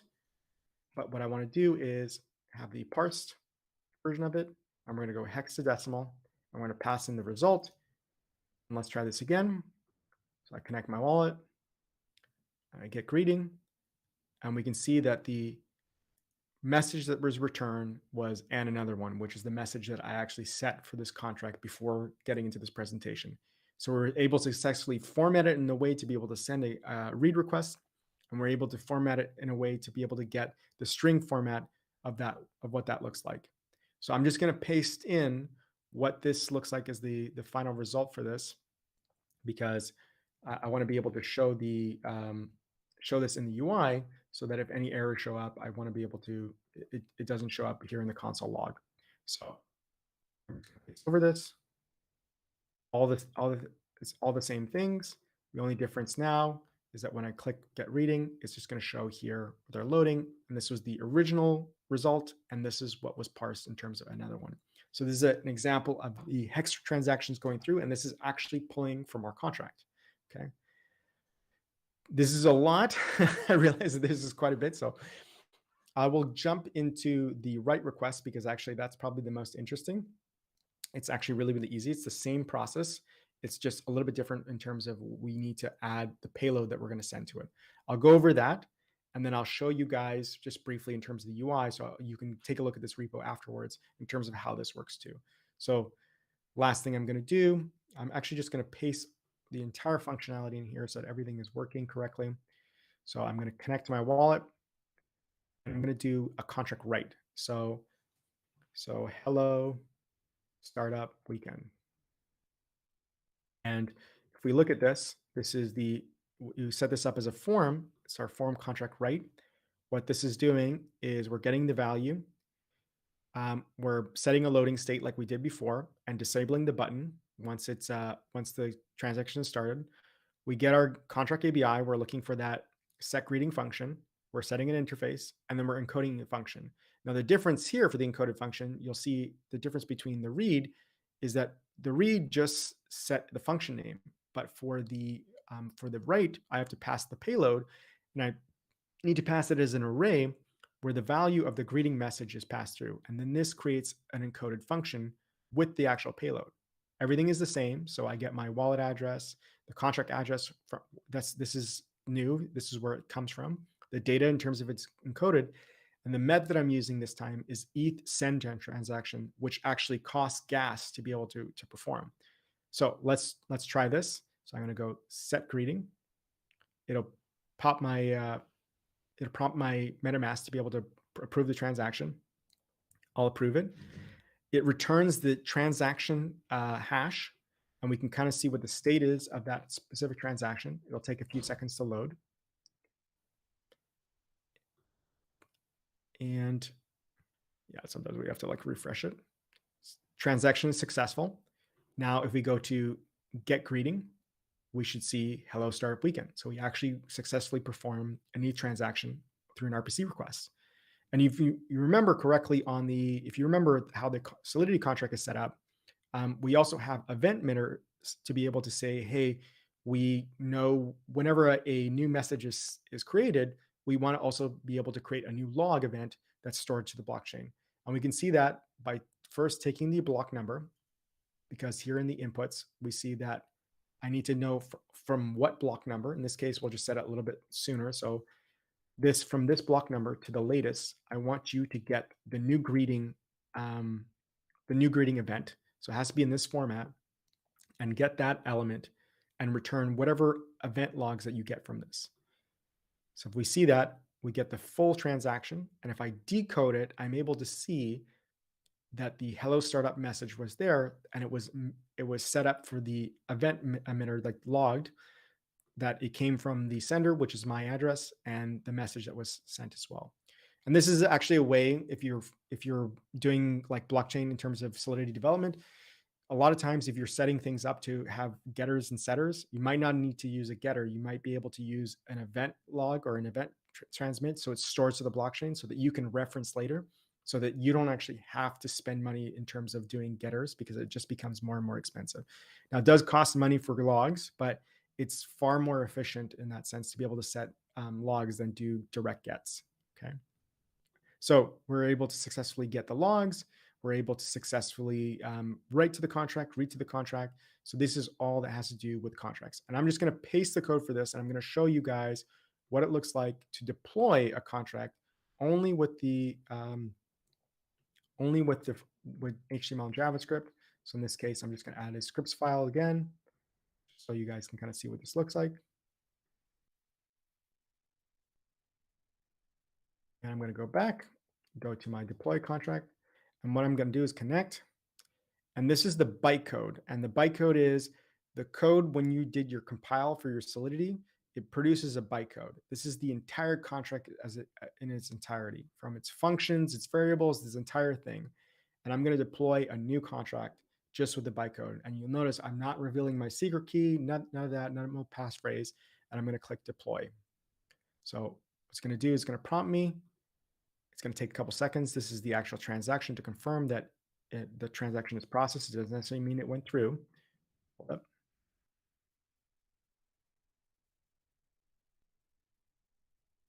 Second. And we've successfully deployed a new contract to Mumbai, only with the front end to be able to deploy it. So this is the entire process of being able to do writes, reads, deployments, logs, etc., only with pure JavaScript. And you'll notice that a lot of them are just windowed at Ethereum requests, or either net version, request account, send transaction for deployments as well.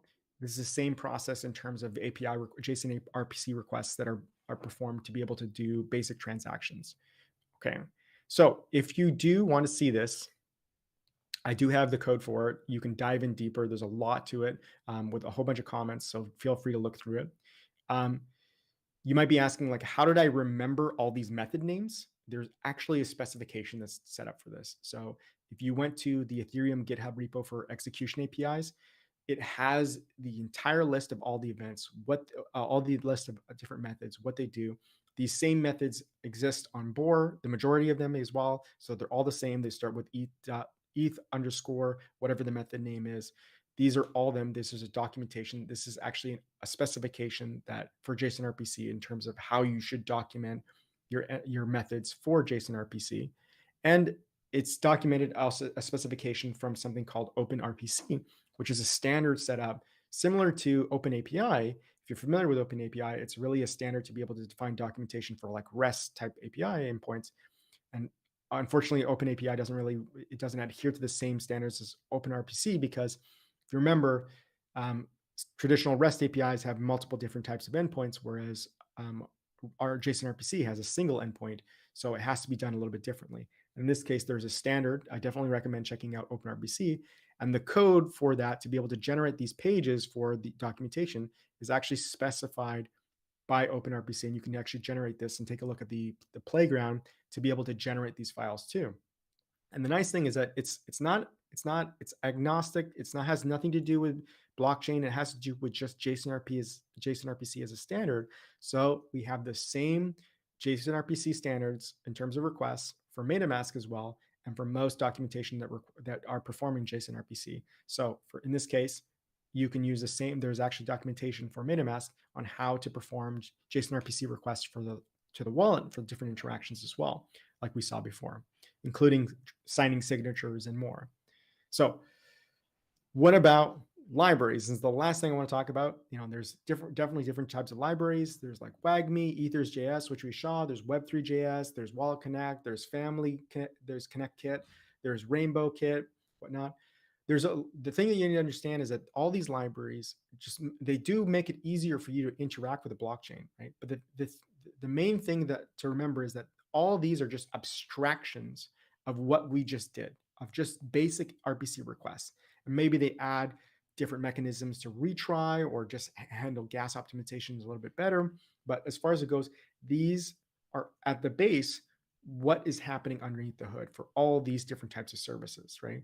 And Ethers.js is actually an abstraction, and WAGMI is an abstraction of Ethers.js. And you can actually do things on the back end and the front end, the same types of requests for wallet interactions. And the only difference is on the back end, you wouldn't use window on Ethereum because the window object doesn't exist. You would use Ethers.js to be able to do interactions on the blockchain too. But my hope is that you guys understanding these fundamentals of how to do these basic JSON RPC requests or whatnot for the blockchain will give you a better understanding of like, hey, actually, maybe something's not working with this library, but I know how to do that JSON RPC request. It's actually quite simple. I can perform the request myself, or give you the better understanding and say, hey, maybe I noticed that this is not working. I might be able to contribute to an open source project like WAGMI for that matter, or some of these others, to be able to say, hey, I know what's going on under the hood, or maybe I have a better idea in terms of how a library should be built to be able to interact with the blockchain and add a different implementation in terms of abstraction. So libraries are definitely important. I think that they're great. I do contribute to WAGMI myself, but I think it's also really, really important to understand the fundamentals of what's going down underneath the hood in terms of the actual requests and the payloads to be able to interact with the blockchain. So these are all the links. We have JSON RPC, OpenRPC, Ethereum JSON RPC execution API, Etherflow, which is an interesting tool to be able to test different RPCs, Chainless, which we showed in terms of being able to add different networks to your wallet, the libraries I'd mentioned. Check out my Medium article to be a Medium page. I have different articles of being able to do different implementations of plain JavaScript with JSON RPC and the code repositories that we have here. So if you do want to see all these, definitely scan this QR code. You'll be able to have this entire presentation and all the links with it, and you'll be able to click through and follow along yourself. All the Git repositories, all the explanations, everything is there. Everything's been committed onto GitHub as well. And that is it for give your guys selves a +1 applause for standing through this entire presentation, because it was long, but it was I hope it was informative for you guys as well. So, Ben, I don't know if we have time for questions because it went over a little bit, but hopefully. Yeah, maybe we can do a quick one. So maybe posting uh, questions, feel free to shoot it in the chat. Oh yes, Jonathan. Yes, feel free to unmute yourself if it helps.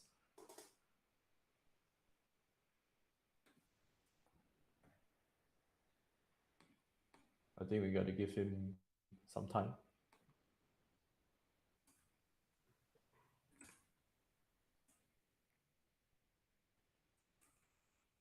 WebGL and Unity.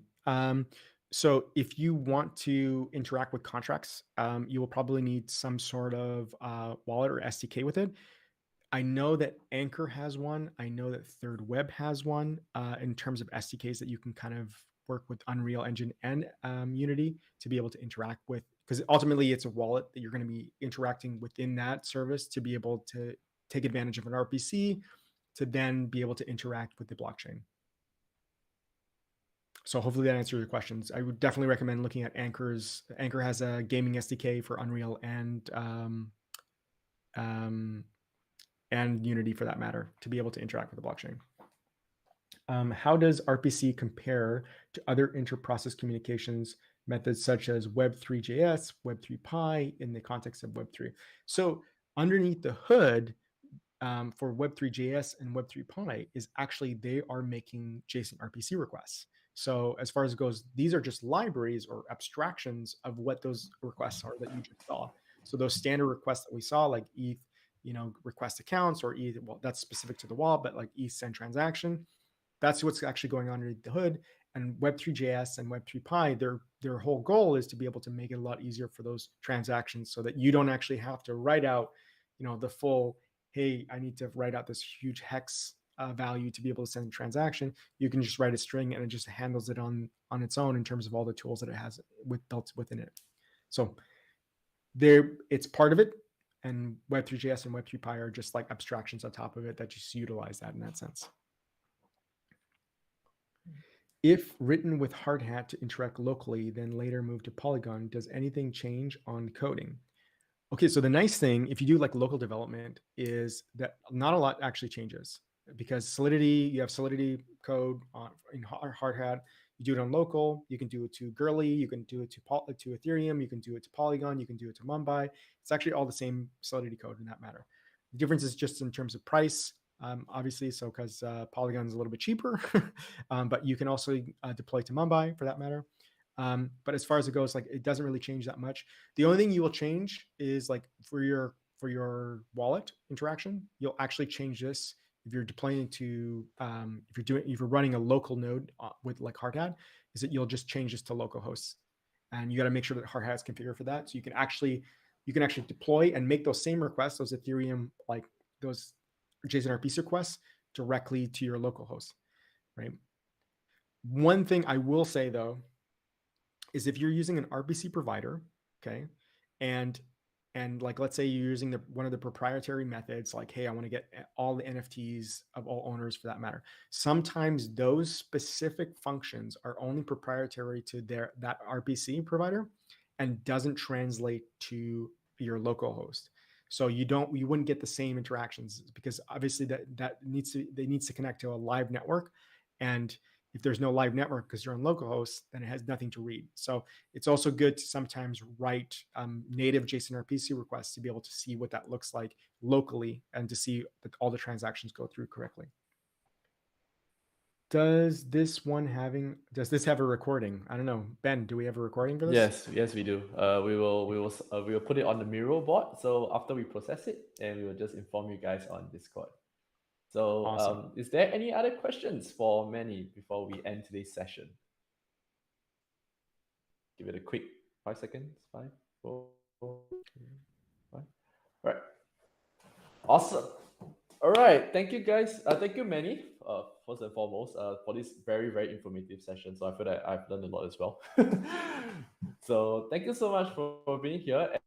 And yeah, to everyone, we have concluded the first half of the workshops today. So the next half will be in slightly less than 3 hours, 2 hours and 45 minutes away. So on Gather Town, and This is Ben signing off.